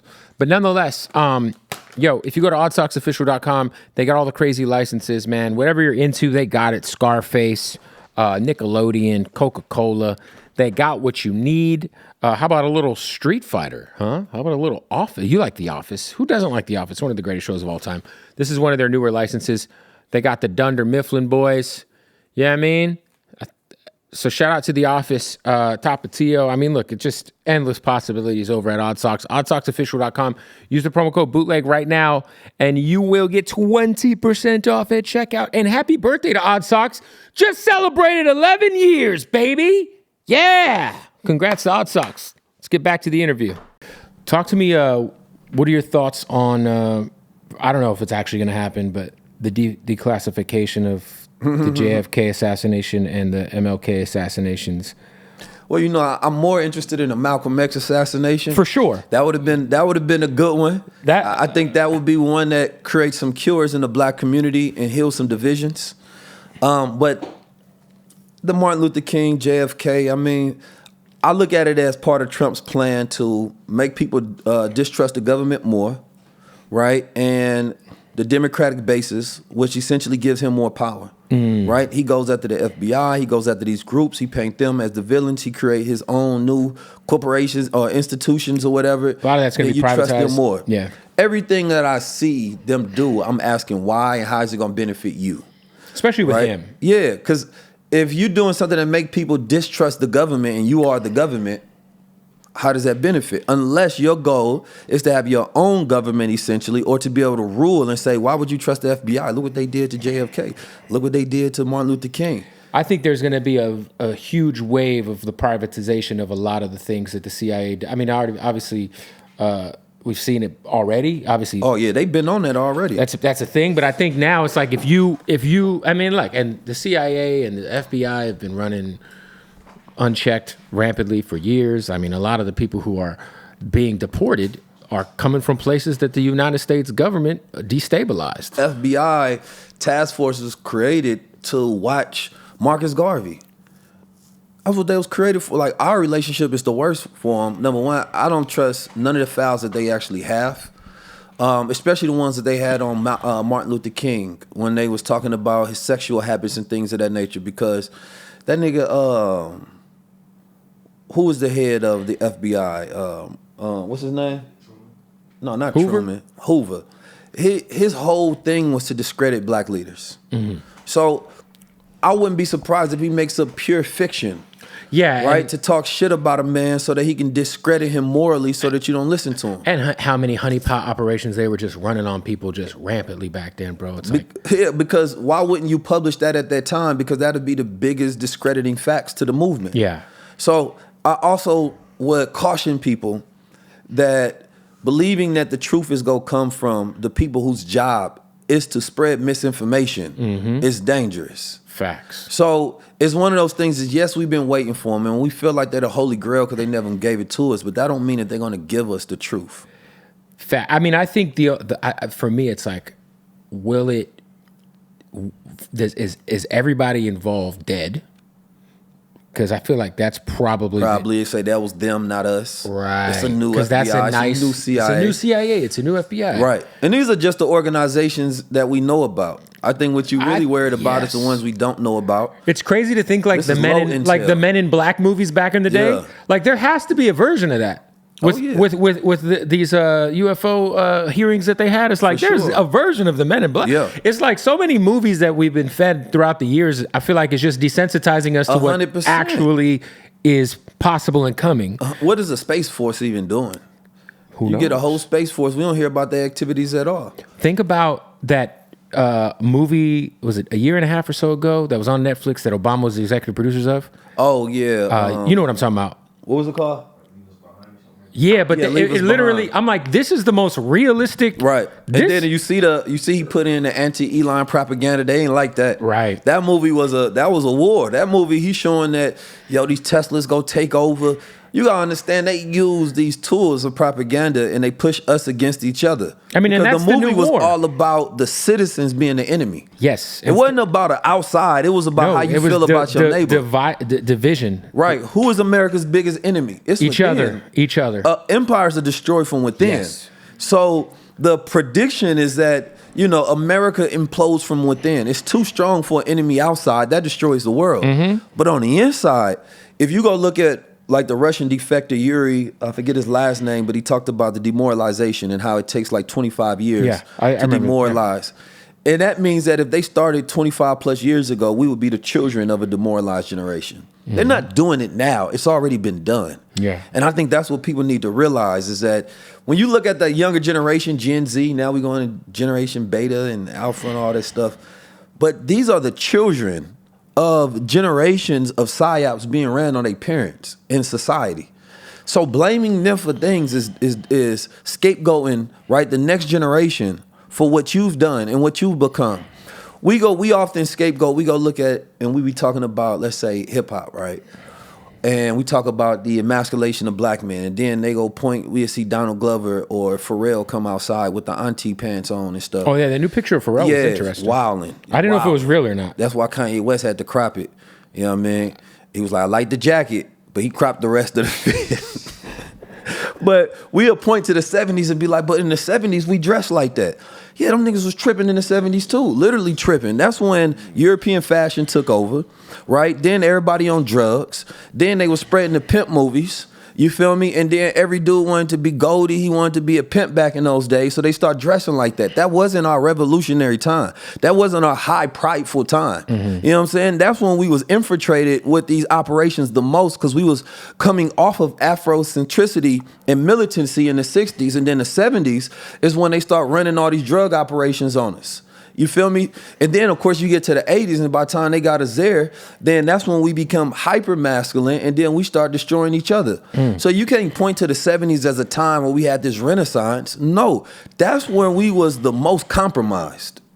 Do you think that you talked about psyops. Do you think there has been any sort of purposeful psyops sparked through hip-hop? Hell of them. Hey, I love hip hop. I sent you my soundtrack, my album. You know, I'm working on one called Save Yourself. But essentially, one could look at hip hop as a psyop. Our psyop and theirs, right? It's our psyop when I talked about, the gods infiltrating hip hop, peace God. Then it became, what's up, nigga? You feel me? That was a switch of language, right? What does that do? We would use the words brother more in rap lyrics, right? And then we started using the word nigga more. And each time you see these shifts in vocabulary, right? And the words that are more frequent that we listening to, what does that do? Hip hop is a media that controls the way we feel and see about ourselves and each other, right? So if hip hop is one of the most influential genres in the world. It is the most influential genre. You think you gonna let that go without having control in it? They never done that with any media genre ever. When the TV came on, the government used it. When hip-hop came on, the government used it. How do we fill prisons? How do we get black people to have an attitude that demoralizes them? How do we get them to talk about sister from Lauryn Hill eras to saying bitch and going to Sexy Red? Right. You can't tell me hip-hop not a psyop when we go from Lauryn Hill to Sexy Red. That's the psyop. How do we get a generation from going from Lauryn Hill to... And I ain't saying Lauryn Hill was perfect, right? But it was a much more morality and ethics and values that we were spreading in the music. Right. The music today is death music. It's fast consumption. It's fast death. How do we we turn into crackheads in music? Well, we've also desensitized the consumer base so much to you know, I talk about this all the time, like the YouTube documentary culture, when it comes to like what's going on in Jacksonville or Chicago, it's turned like a lot of these guys whose music isn't really good into like just main characters in people's TV shows on YouTube. So when they die, Julio gets killed in Florida, you know, and you know, Young and Ace replies the next day with a freestyle, and then you go through these comments, and it's just so ugly because it's like these are like real human beings we're talking about. It's not even so much about the music as much as it's about like, with a lot of guys, obviously, about the drama, about the characters in this like, you know, this fucking show that's playing out in front of everybody's eyes on YouTube. Yeah. I mean, the music is weaponized completely now from when, you know, there was a switch to 808s, right? Everything has been weaponized to get us to think fast, to get our heart rate moving faster, to have us having anxiety towards each other. When we was listening to crunk music back in the day and everybody was getting turned up, you feel me? What always happened? A fight break out. Somebody getting shot. Yeah. You know what I'm saying? There were certain songs I remember DJing, you couldn't play like, what was the little scrappy record? No Problem. You couldn't play No Problem at the club. As soon as that come on, you couldn't play Nuck if you buck. You feel me? I'm like, oh, shit. Yeah. If you ain't got numbers by now, why you playing Nuck? Over. Like I remember the promoter be like, yo, why you play that shit? You started 3 fights. What the fuck? Right. And the reality of it is it's not even just that the artists themselves was intentional about it, because even when you go to like Yin Yang Twins, and I love that music. Yin Yang Twins wanted to have more conscious music at first. Yeah. But what the labels and the culture gravitated towards was that low music. Right. You feel me? Low frequency. So they said, let's just, if this is the product, instead of me trying to make a 5-star meal, let me make McDonald's and sell 1 million of these burgers. Right. And so a lot of rappers right now are just like McDonald's. I feel like hip hop is more McDonald's than it. I mean, that's the thing, is like I said earlier, it's like back in the day we had like the Commons and the Most Defs and like even like a guy like Immortal Technique who was headlining huge festivals. And Immortal Technique, I learned so much about the world from Immortal Technique. See, again, you learn worldviews and perspectives. You learn about different regions and things. But I don't even know who that is in 2025. It's not too many. You know, like I think Killer Mike is a great resource. But shout out to Killer Mike. Shout out to La Russell. La Russell's amazing, by the way. Shout out to my brother Simba, Bashir Ampool. Amazing, yeah. You feel me? Jack Heller, that's my little brother. You know what I'm saying? I think it's some really dope artists. No, there's amazing hip hop. My brother AJ McQueen, shout out to him. You feel me? It's some dope people, and I think what needs to shift is like we gotta realize the power is in the independent. Yeah. You feel me? And how do you intentionally look at those voices and saying, because I know they're not going to be represented, I'm going to push them, right? And I mean that as people like us that have media. For sure. Right? You know all those people you just mentioned are my friends and been on the show many times. And everybody needs to do that believes in that at least. For sure. Right? And when you do it and they hot, everybody else going to jump on it anyway. Yeah. You feel me? No, I see it all the time. I tell these guys, I'm like, yo, like, hey, how do I get on so-and-so show? I'm like, man, you just keep going, because these fools are only going to tap in with you when it's beneficial to them. 100%. You just got to keep moving around. It's a fight. It's a war. It's like, who gets to control the frequency? You know what I'm saying? And I ain't saying like you got to make all conscious music. You feel me? But be conscious when you make your music. Or be conscious when you speak. 100%. Because if you get a platform, you can represent something higher. Yeah, if you're on an interview. Hey, look at Larry Jones. He's the most player.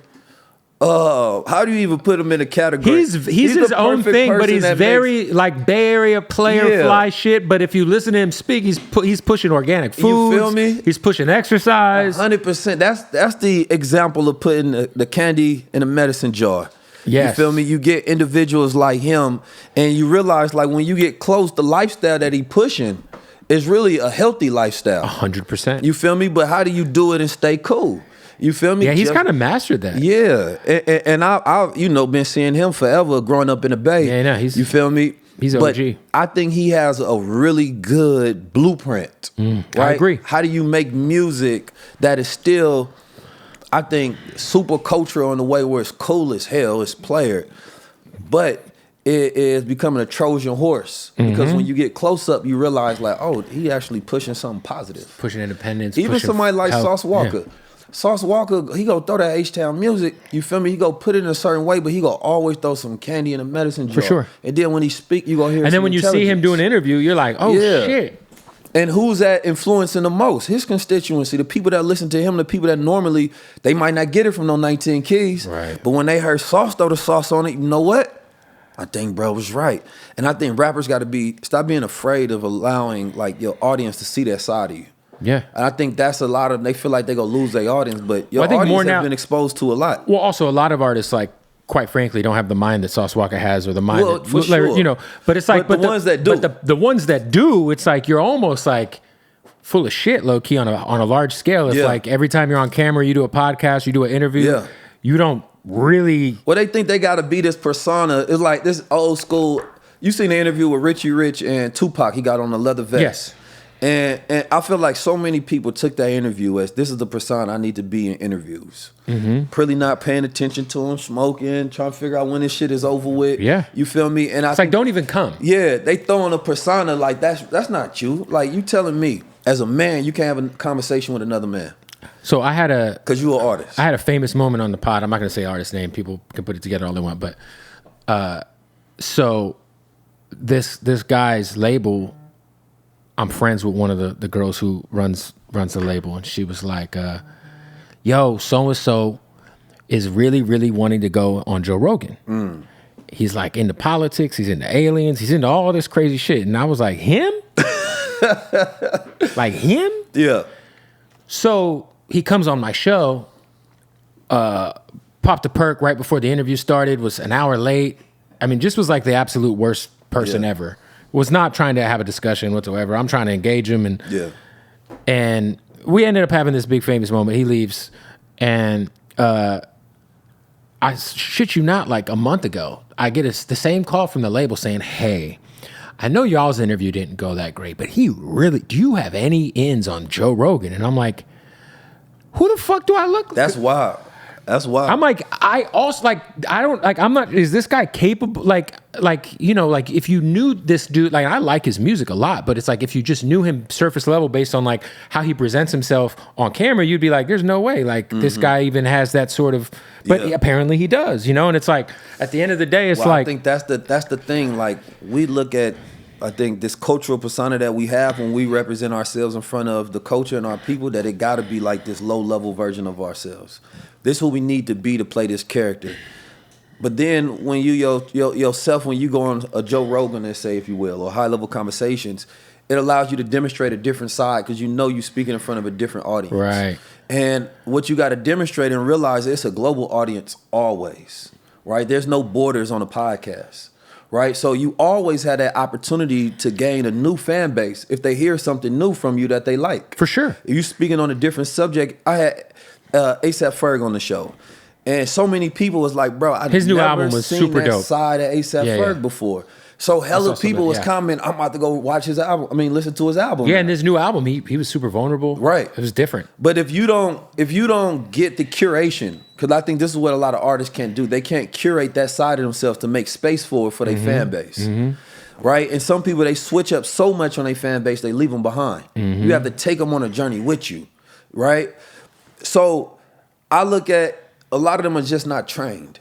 You know what I mean? They're not PR trained, they're not brand trained, they don't know how to market, they don't understand these things. They think in this binary, well, on this one, on hip-hop shit, I'm gonna act like an ignorant nigga. On this one, I'm gonna act a little more intelligent, things of that nature. Or they're like chasing like... Be yourself on all of them. In the same way that platforms can farm clip, or clip farm rather, artists will do that too. They know what they're doing. They're trying to... But they be creating cheap moments that, at the end of the day, you become that moment. Right. You know what I mean? And then people forget you for anything else because they got so much information they process, and they can only remember you from the moment that stood out. Yeah. So, and it's not even the music most of the time. And then if your music not connected to the moment you created, how is that going to create a funnel for me to listen to your music because there's no mood?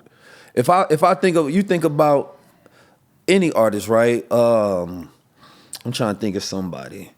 But let's just, any artist, for example, that create a moment in time, like the one you had with the person you talking about, right?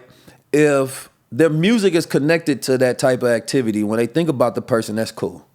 But if they make any music outside of that, then they got a disconnection. Now they don't have ability to grow. Right. So now you make some music, but that's not how I feel about you. Right? So now I don't want to listen to you talk about nothing else. I only want you to be stuck in this one little pigeonhole. When I want to feel like that, I will go to you. But when the world shifts and people don't feel like that no more, now you don't have a platform. So everybody should be making a platform robust enough to where they have the ability to shift and their audience will follow them along through it. Yeah, and I think too, it's like unfortunate, man, like there's not really any like real dope big homies that a lot of these rappers have. Oh man. And you know, even if you think about like, well, they chasing relevance too. That's why. Exactly, right. But even if you think about like we got to go to Utah and hang out with Youngboy for a day. And like, I was like, dude, this guy was the biggest performing artist on Atlantic Records for like, I mean, this guy's a prolific artist in terms of like the numbers he's put up, right? And even just the influence on kids he has, right? But you could just tell like that dude like wears so much of that. Yeah. And like I cannot imagine like anybody involved with Atlantic Records like try to step in and be like, just try to help him. Yeah. On like a human basis, as opposed to like, hey, you have another album to turn in. Hey, by the way, if you go to jail, it's probably helpful. As long as you don't go away too long, it's a little helpful because it builds this allure. And now we get the Free Youngboy campaign. The same thing happened with Wayne back in the day. You know, when Wayne got locked up, it's like they don't give a fuck. And then what happens is, you know, you might, you know, I think Youngboy's a good dude, man. We spent some time with him, and he was super cool. But like at the end of the day, like you can't be who he is and deal with, you know, the addiction and the family. He's got a lot of kids and all the trauma that he's dealt with over the years and not be like fucking affected by it and not wear it. And it's like, who's there? Right. Who's there to, you know, there's nobody there to like help him through that for real. Yeah, I mean, the label not gonna care. You a product to the label, it's just business. Like now the NFL has CTE protocol. Yeah. They had to, you know? It's like, where's that for hip hop? Where's that for artists? You know, like it's just, that doesn't exist. That goes to your managers and the people around you and That's your what I'm team. saying. You're quote unquote like big homies, your team. They wanted us to come up there. We couldn't make it happen. But that was me seeing them having foresight to saying this thing is about to go too left. How do we get somebody that possibly some of these rappers or people could listen to? Right. And that's the tough part. It's a lot of people we supposed to have on the platform. A lot of times I think they're afraid to have a conversation sometimes. For sure. And for me, I just have a conversation with you. Like whatever we gonna talk about, it's easy for me to make it high level, but it's gonna be something beneficial to where you gain a new audience. That was my whole thing with him was like, I'm gonna go there and I'm not gonna treat him like an alien. Yeah. Because I feel like everybody who would go talk to him like treats him like a fucking alien. I'm like, yo, let's just shoot the shit. Yeah. And like, well, you need to also, some people need somebody to say some shit you don't want to hear. Like I met with Kodak Black, and I remember we was at Jalen's birthday party. And how recently? This was a few months ago. Okay, yeah. He probably, and when I first met up with him, you know what I mean? It was all love and respect, of course. The whole time. He was just like, bro, I follow you. He was calling his homie to show him, like, we was just talking about you. We're always listening to you. And at the time, I felt like when he was on stage performing, he wasn't in his right mind. And it was hard to watch. And I'm like, man, I don't feel right just watching the performance happen, right? And then later on, something happened to him, and then we kind of treated this like entertainment. Yes. So that's why I had to pull him to the side and, you know, get his ear real quick to speak to him. And I feel like we probably not having enough of those kind of moments. You feel me? Like, you can't treat somebody's downfall as entertainment. You feel me? Otherwise, I look at it as you almost contributing to it. I own a nightclub in Scottsdale, and my boy had reached out, who I guess is working with Kodak now. And he's like, yo, man, Kodak's gonna be in Phoenix. You know, let's book him at the club. And I was like, bro, I'm not trying to pay for this. Like, he's obviously not doing well. Like, I'm not trying to bring him to a club and feed him alcohol and like, you know, he's Kodak Black, but it's like, and the same person was like, nah, bro, you know, Kodak's on Kodak. He's good. You know, I'm like, nah, I get it. But to me, it's like, they shouldn't, I feel like nobody should be making money off of him right now, as opposed to trying. Extremely talented. He's an alien. It's kind of like watching, and some people don't like this analogy, watching DMX.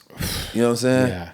It's extremely talented, but I just don't like the way he poisoning himself, and I feel like he got a very high level of consciousness and awareness, just knowing the type of things he be tapped into, but that environment is stronger than nature. What's sad too is when you're someone who's that famous, that influential, that and have that much money, no matter what happens? You will always find a group to enable you. Oh, 100%. Because you could have a group of great people around you that tell you what you need to hear and try to hold you accountable. It doesn't matter. You're going to move over to these people who ain't tripping because they're just going to hit a quick lick off you. And then they're dependent on you. So and they don't just know how to pull you to a side because they're afraid that you go cut them off. Yes. So their enabling is also their dependency, and it's unfortunate because it becomes a cycle that has a downfall, and then they're going to have to cut you off eventually anyway. Yeah. So you would rather be the person that says something, right, before it happened. So at least when that cycle comes to an end, they remember you for being the only person that was telling them right. I'm usually that person in people's lives. I'm going to tell you what's real. You ain't going to like it. Right. But I grew up with 6 brothers, and, you know, we speak to each other as men, like it or not. And so what ended up happening is you might dislike me for the moment, but when you finally got some time to goddamn listen and you hit that bottom, you just go come back and be like, you know what, I apologize, you was right. Right? And so I'd rather be that person that forewarned you and let you be mad at me while you going through it. And we can sever our ties, our connection, whatever it is, because I just can't stay in your radius and let you disrespect yourself. And it's disrespectful to me to not goddamn tell you the right thing. That's real, man. Well, listen, I think we need more voices like yours for people who aren't following you on YouTube, Twitter. Oh yeah, tap in. You got to tap in, man. For you say you're working on an album? Yeah, so I consider it a soundtrack to the movement, man. You know, I got in rapping when I was younger. We used to, my older brother had me battle rapping in the streets of St. Louis back in the day. Just told me to go out there battle rapping. We'd just be going back and forth. And I developed a knack for freestyling. Okay. You feel me? I've always been a speaker my whole life and just been developing my voice to speak. Of course. You feel me? And of you course, had successful tours, speaking and all that, yeah. I never really had rap dreams. It was actually his dream, seeing his younger brother that can rap and things of that nature. For me, it was something that came easy, so I never thought of it as a thing. But recently, I find peace in it, man. I find it's almost therapy just going into a studio, you feel me, and coming out with a song, and now I can listen to myself and vibe to it, because I think a lot of rappers just be weirdos. I don't want their thoughts in my head. And I'd rather put a soundtrack to my own movement. You feel me? Sometimes people make good music and I'm like, damn, this is what I would have said. This is how I feel. Now I'm trying to develop my own skill set to where I can put that soundtrack behind it. So I look at it almost like a reverse of like Tupac. You know what I mean? Tupac started off with music, got more into his thought leadership and media. Right. And I start off with the thought leadership in the media, and we add the music as a component to the soundtrack. So it's like building out a whole world. Yeah, you have so much. Obviously, you know, you're an author. You got the YouTube is fire. Like I said, some of the best conversations you could find online. You have, and then just on the financial literacy front, you're huge in the crypto space, which I think is, you know, so many people just have such a surface level understanding. Yeah, I think it's educate yourself, man. You know, you ain't got to go through me at all. The space is wide open. But I would say what's happening right now is people are finding their teacher that can teach them in a way that relates. And the other thing too is like people are always thinking with crypto, it's too late. It's not too late. Because it's like, oh, I hit 100,000. Damn, I should have got it when it was 60. But when it was 60, you were like, damn, I should have got it when it was 20. And it's like, it's a reverse mindset. That's a poverty mindset. It keeps you poor. There's always opportunities in the market, right? Most time people invest because they're investing in what they think will be valuable in the future. If AI is valuable tech growth sector right now, then people are investing in that, right? If you go on the war, then people investing into goddamn war stocks. Raytheon and whatever other ones, manufacturers that's going to benefit from it, right? So a lot of the information that we have daily, as we pay attention to things, we don't have a reason to hold that information. But if it was, let me create a thesis on what I think happened in the world, and then let me go research companies that's going to benefit from it. You will be surprised how much knowledge you have that's actually beneficial. How many times you see something, I knew that was going to happen. Well, what if you connected that to an investment it's thesis? Not. That's what I always tell people is like, especially when we're thinking of the stock market, it's not, I mean, if you do stock options. That's a skill set. That's a skill set. That is a skill set. And that is, if you're not good at it, it is gambling. It's a version of gambling. Options allow you to buy time.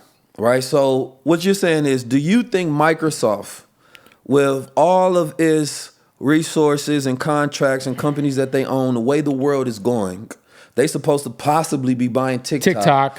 Do you think that will increase the stock in the future. Right. So you buy an option a year ahead of time to say, I want to buy this stock for $80. Right. So now by the time that contract's expired and that stock is worth $200, you able to buy it for 100 of them. Right. So these are these stock options. They look like gambling if you don't have a strategy. If you don't understand. Because there is like the higher, riskier stock options, which also have the higher, But then it just goes towards your risk analysis to be like, maybe you only put 5% of your money in. Right. And then on the stock side, I always tell people, I'm like, the stock market, unless you're day trading, it's like, you're not losing unless you sell. Right. So the stock market, I think, especially right now, is pretty easy. Like NVIDIA, that Monday, I have a ton of NVIDIA. So Monday when it melted, went down to like 118. I put another 10 grand in. Yeah. I was like, oh, it's on sale. Yeah. When it was $99 last year, I bought more. See, that's the reverse mindset is when somebody see it going up, that's when they want to buy. Right. Right. So the money is made when the market because I don't plan on down. selling. No, like I ain't selling the video. You want to increase your position. Yeah. And then you can always borrow against it, so you never have to sell it if you wanted to. Right. The goal is how many assets can I own? Stocks, crypto, gold, real estate, right? Whatever it is, own assets. And you're not buying crypto. You're exchanging one currency from another. Right? If you believe that Bitcoin, and this is my whole thing, and it's why I teach people, just play off the highs. So let's say if crypto is down, do you, and this is a simple analogy, it's like if you think that Ethereum reaches all-time high again, right? It's $1,000 from its all-time high. That means if you buy it right now and it goes up $1,000, you benefit from that.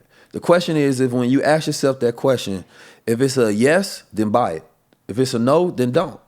I also like you said, like even in the crypto space, not to get into too much of the weeds, but you can actually see what the wallets do, and and then you can just study the cycles. The cycle, there's a Bitcoin cycle, right? Every 4 years, it reacts to a cycle. It has lows, it has highs. Right. It retracts, then it goes back up to a new high. I think it hit 89,000 last right before Christmas. It was like 89, 90,000. It's up to like 101 now. I think it went up to 105, reaches the high of 107, 108. Then it goes back down. It's like, something's got to happen for it to break that resistance point. We'll see. But then the easiest thing is just a dollar cost average for the average person. Right. Yeah, and it's like, what is your strategy? Are you trying to hit a quick lick? Because that's the other problem. Well, see, that's what I like to teach. So like when we do crypto, we do tokenomics, right? How do you actually study the token economics? That's basically going behind the scenes and read the white paper, who is behind it, who's in the project, right? I give strategies to how people can analyze something for themselves where they don't need nobody else. Right. So now they can look at every crypto and know which one is going to be a rug pull, which one is risky, which one is a long-term bet, how to go study trends, who to follow on Twitter, on Discord, YouTube. Like Solana, right? It's like, well, all of these, it feels like a lot of these big popular meme coins, they run on that network. Because it's cheaper and faster and easier. And Ethereum blockchain, it should be higher, but they haven't been able to decrease fees yet. So the owner of it is Vitalik Buterin. He just put out a paper, said that he's going to make it more robust. He's going to improve it.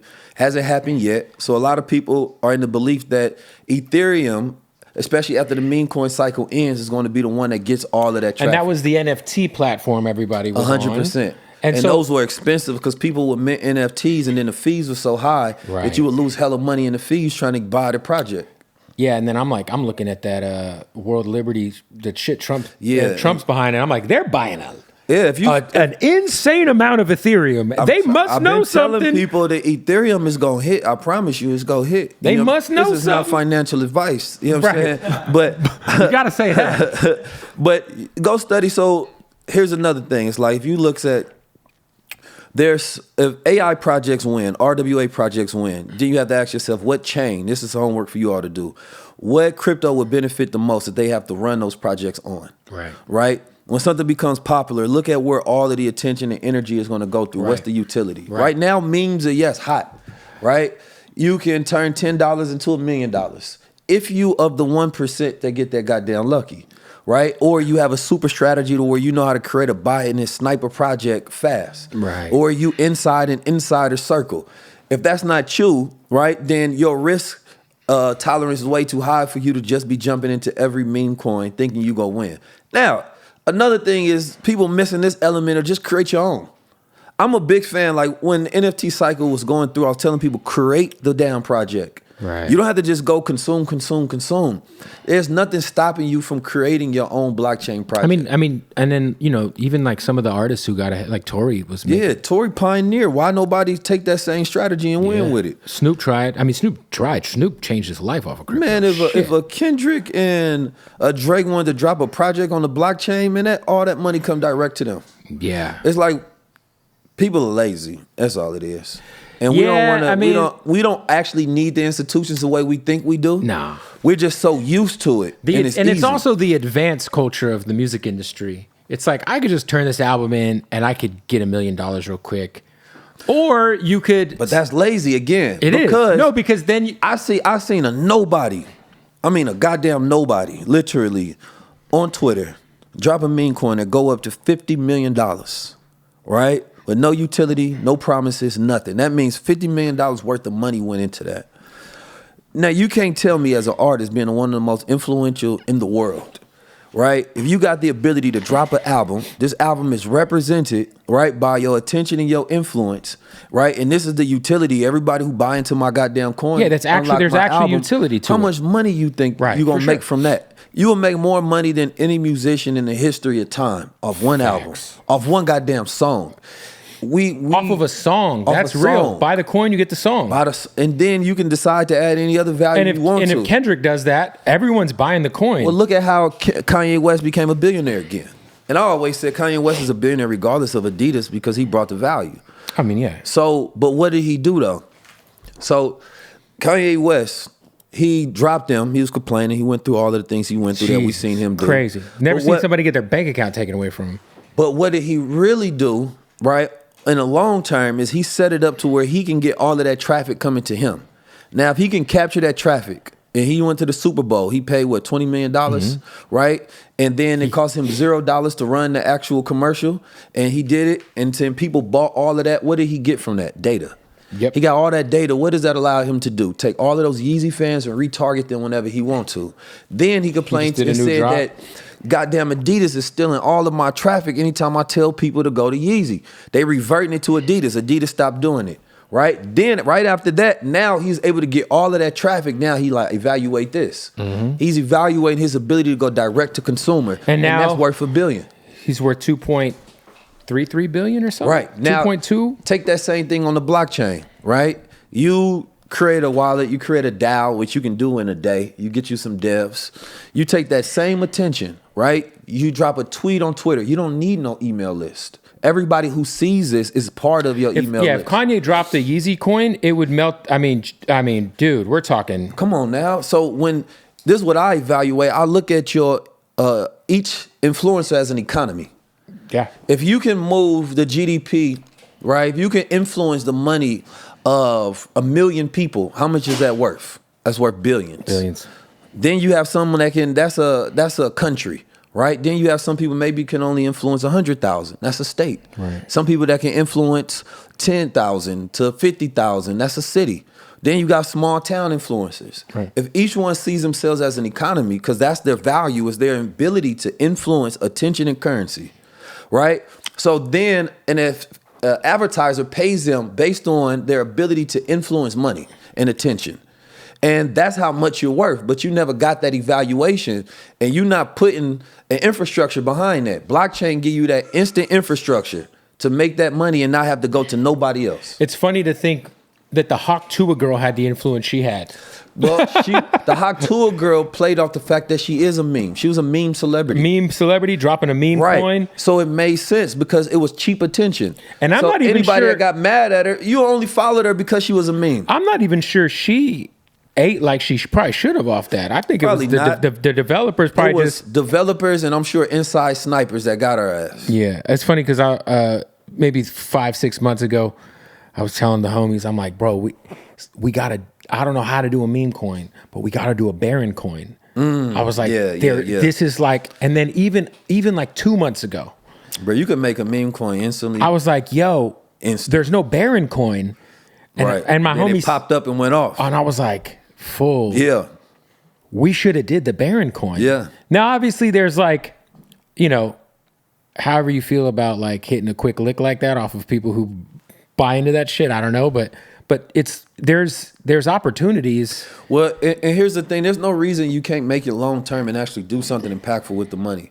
I think that the biggest problem that I see with the meme coin industry is that where does the money go? Yeah, like once it's gone, right? You got these little degenerates just sitting in a computer, and you feel me, watching porn, making goddamn millions of dollars and do nothing effective to society. Oh, it's I would love to see somebody actually win off of it that would do something beneficial to the world.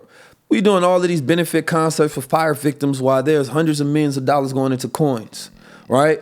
Who is this new class of money? The truth of it is behind these coins is these VCs, right? It's hundreds of millions of dollars in these firms, and they're propping the coins up.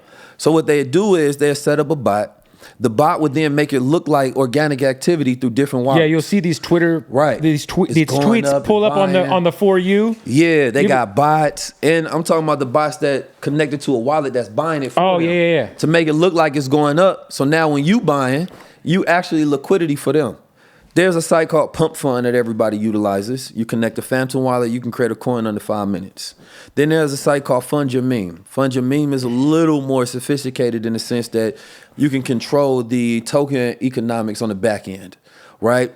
So essentially, if you got an idea and instead of funding a project on, I forgot the other site that they got, but the Fund Your Meme is saying that, listen, you wanted to do the Baron coin, your homies, they had put up money and say you initially want to raise $50,000 for it. Right. So each person in your group is putting a little money in and they represent the liquidity, the money that builds it up. Right? And so then when your coin drop, it's already at $50,000 market cap, already at $100,000 market cap.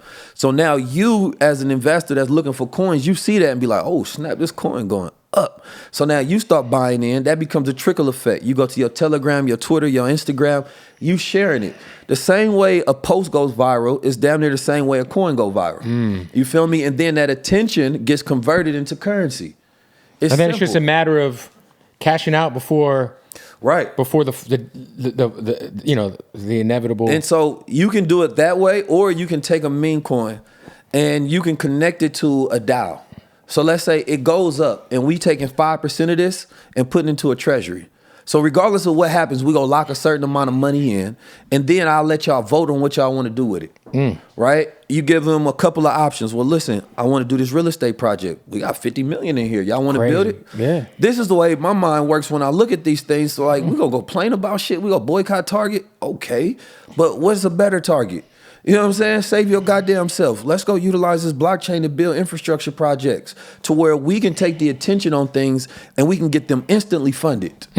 It only makes sense to me. I've been teaching this for years. Now it's just to focus on, fuck it, I'm just gonna build this shit. I love it. We don't like to listen to stuff when it's early. How do we stop letting just, I feel like it's so easy for, you know, I would say this last political cycle, it happened again. I felt like there was like a point in time where everybody was kind of, I wouldn't necessarily say not divided, but kind of like more like, you know, kind of moving a little bit in the same direction in terms of like not liking the way things were going. And then as soon as the flip was switched and Kamala got put in, and it just turned into this whole, like I saw pundits and personalities I respect just flip like right away and like fall in line with whatever narrative each side would want you to fall in line with. Because it was always fake, that's why. If you getting paid to push something, it's fake. If you already align with it and you happen to get paid, that's different. Right. But let's be honest, most rappers who took money for Kamala, they don't believe in Kamala. They didn't care about nothing she was talking about. But it was a good check. Yeah. And that's what happens on both sides. They giving good checks. So guess what? You go get in line. Right. But then what you realize is that they're more incentivized for Donald Trump to be in office because they go benefit because a lot of them got some money. Right? So when he get in office, they like, well, shit, Kamala gave me money, but Trump will help me make money. You feel me? So again, it becomes just capitalism. I think what we have to do, right, and this is why I don't believe in like all of this superficial unity, because it's fake. If you got to force people to do something, then it's not real. You find people that's already aligned. And I think that those who think that they're aligned got to stop being afraid to actually work together and build shit behind the scenes. It's not that goddamn hard, bro. A reason I think like the way I think is because growing up in Oakland, I seen a man do stuff like this, right? I didn't grow up looking at the civil rights era. I grew up looking at black Muslims that had money and power. Right. So as a child, I'm looking at, we riding down Oakland in a all-black motorcade, 10 cars deep. You feel me? Hopping out in every hood, drilling, showing militant discipline. And then this guy owns schools and restaurants and security firms. So in my mind, this is what black people can do. Most people ain't grow up with that. You feel me? But I also grew up in the hoods of St. Louis and in different hoods in Oakland, so I get a different nuance. Also had corporate jobs, also hustled in the streets. I've been locked up.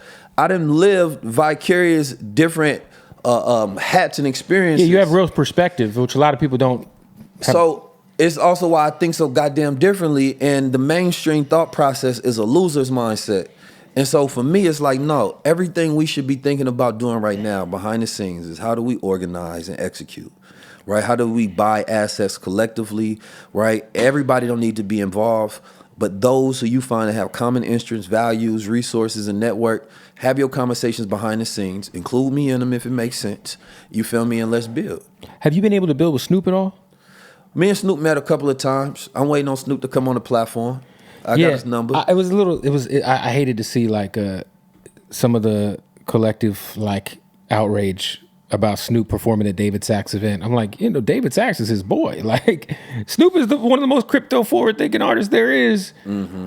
And I felt like the narrative of it being like an official inauguration event on CNN, like you would see on CNN, Snoop Dogg's performing at the inauguration as opposed to the crypto ball in honor of the first crypto president who wasn't even there. I look at it like this.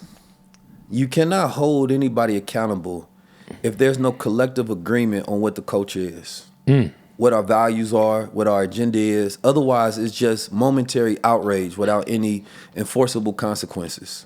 Right. So you gonna get mad at Snoop for a moment, and then what? What does it matter? We think that our emotional outrage means something, right?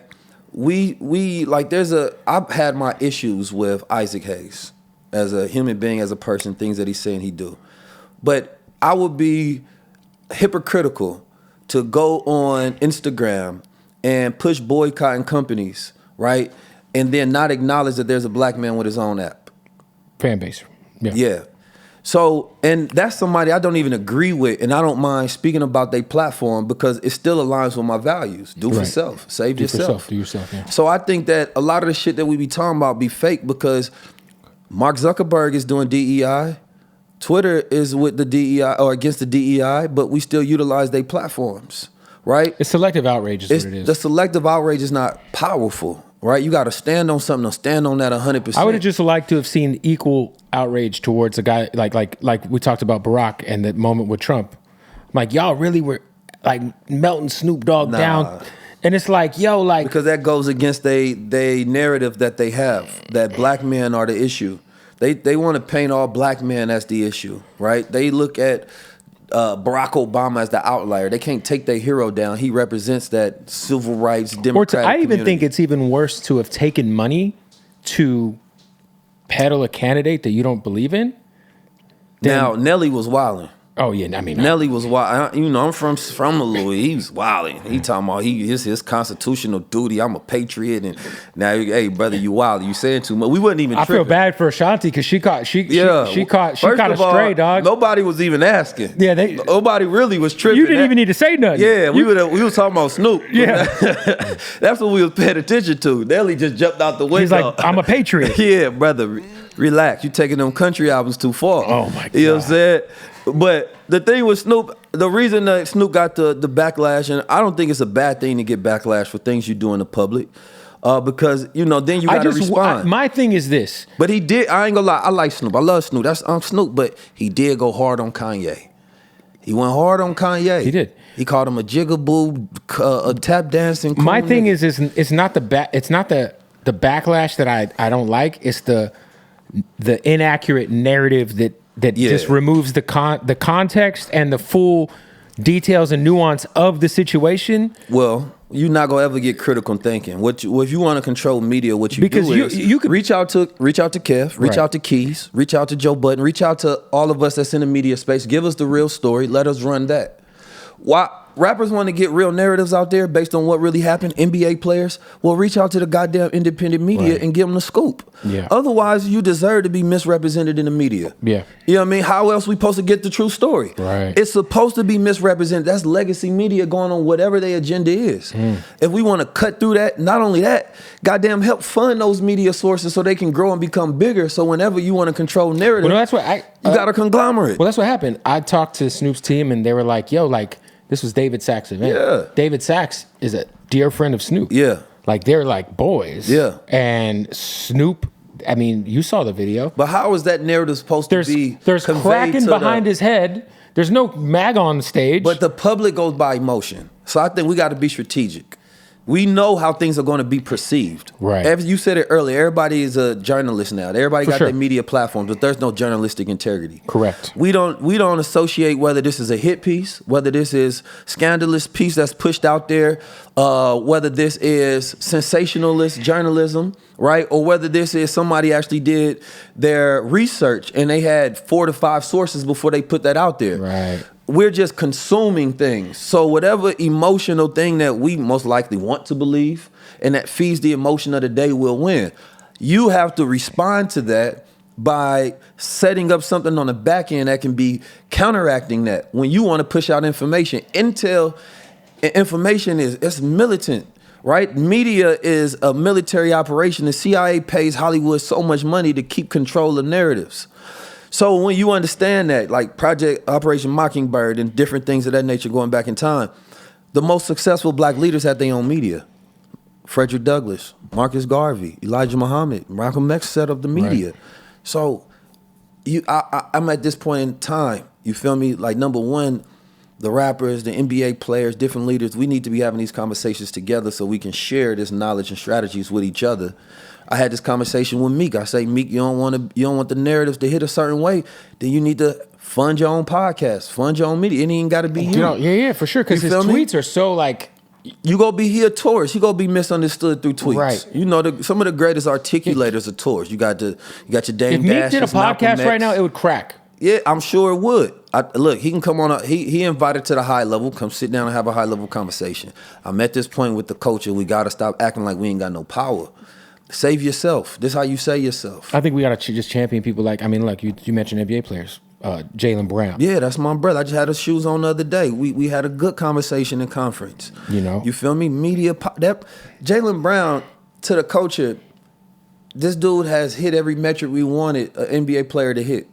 You feel me? He's like the Nipsey Hussle of NBA. For sure. He started off that way. The difference between him and Kyrie, my brother, I flew out to Kyrie house when he was going through all of that stuff to console him. But the difference between is Jaylen came in with that mindset. Kyrie adopted it later. Right. And he was learning in front of the public.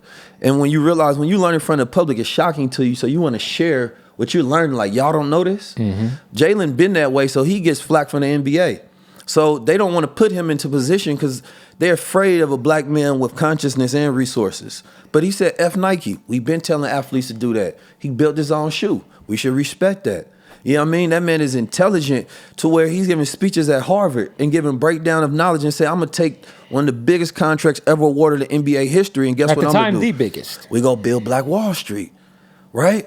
Like, how do we not look at an NBA player like that and everybody exalt that so that the next generation wants to do that same thing when they get money and influence and power?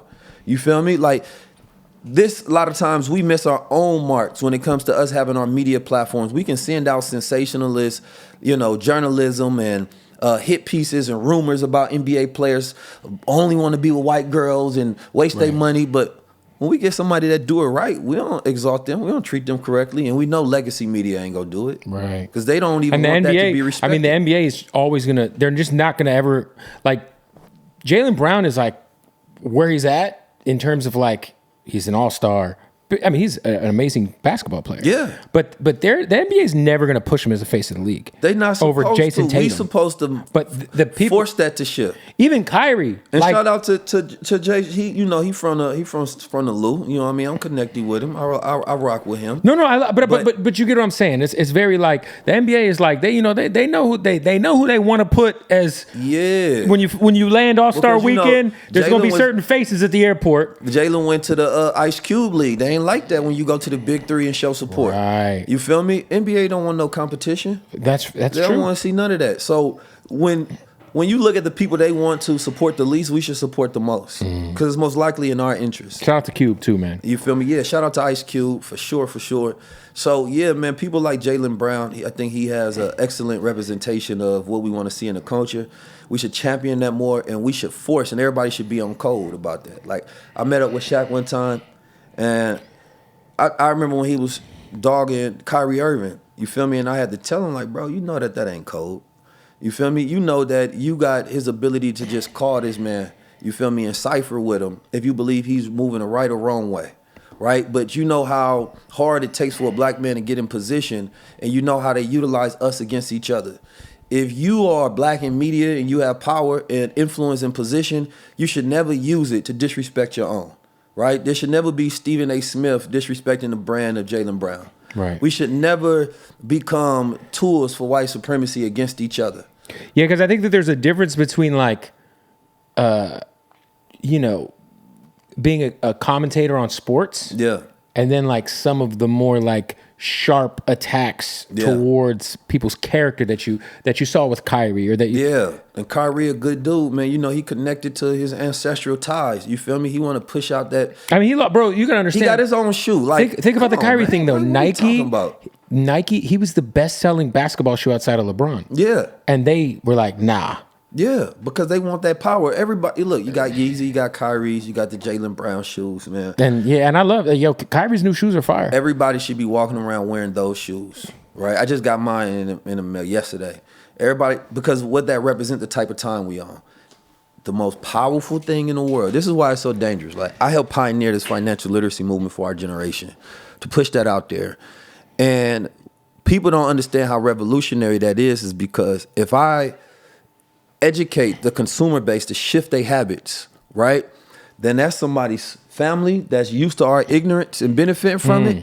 Now I just bankrupted them, right? If I'm teaching you about real estate to own your own, then you don't want that landlord anymore. Right. So his family business off of you being ignorant and not financially literate, it disappears. So that's why we don't want to accredit certain voices, right? It's a reason why. There's no reason why I shouldn't have been awarded or some of my peers shouldn't have been awarded at every black organization. But they're afraid what their sponsors are going to think when you start empowering these young black men, right? So instead, they would rather push a gay man, a woman, a trans man, anything but this strong black man archetype. But we've been pushing and we're going to keep pushing. So you cannot then dog us down and talk shit about what you want us to do if you're also not the one that celebrates us when we do the right thing. So we had this war internally with the culture and saying that, listen, I don't want unity with the NAACP if they don't know how to find the voices that are different and radical and pushing the right movements. There's no reason that, every year they don't have a Wall Street Trap up there winning an award. They don't have a Aristotle Investments. They got the EYL up there or Master Investor for the things that we've done in the culture to shift it. I mean, we went all across the planet and sold out arenas, right? But not a mention. So what happens is they usually allow one or two to be propped up because they feel like this is how they can control that.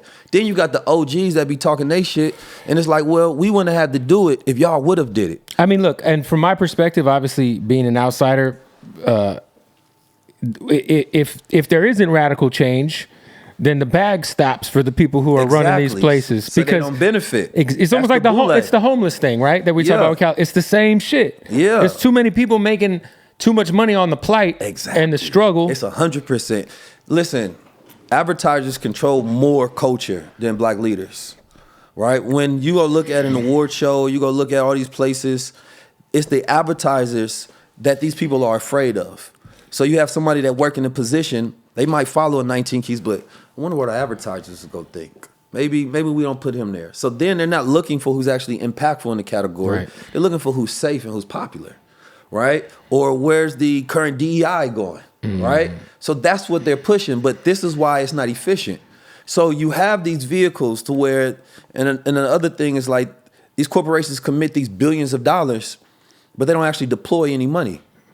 Right? When TD Jakes said that one of the banks gave him all this money, where did it go? What happens is you go to them with ideas about where you want to put the money and they say no. So they committed over 2 to 3 years, but every time you come to them with an idea, they say no. So there's commitment without deployment. So it's all fake. It's all bullshit. But it gave you the PR. We forgot about it. We don't know internally how it works. So there's no efficiency in our culture, and it needs to be ripped apart and looked at it from the inside and say, okay, what's actually happening, and why aren't black people making this progress? And what you realize is that the issues that they push is the distraction. They scapegoat this, right? It's the internal, right? Lack of efficiency, organization, structure, right? Our own understanding of these systems, that's the problem. And then these people that sell us out for $1. So, you know, I'm going to continue to build how I build, but I understand that we are of a limited time. There will be a time where it's too late. Right? Black people got like 1 or 2 years of serious asset accumulation, decreasing your spending, increasing your assets, learning to become more human, meaning like learning human actual skills, putting your head down and goddamn studying. You feel me? I don't care if it's cool. I don't care if it's easy. I don't care if you don't want to listen. That's on you. You ain't got to be one of the winners in the future. I'm talking to the people that be like, man, you know what? Key's speaking to my soul right now. I'm going to get on it. You feel me? Stop chasing hoes and start chasing goals. I love that. That's how we end the interview right there. Hey, man, 19 keys. Yeah, come on, man. Stop chasing hoes. And I need you to let me know how you feel about that album. I will. I'm going to listen.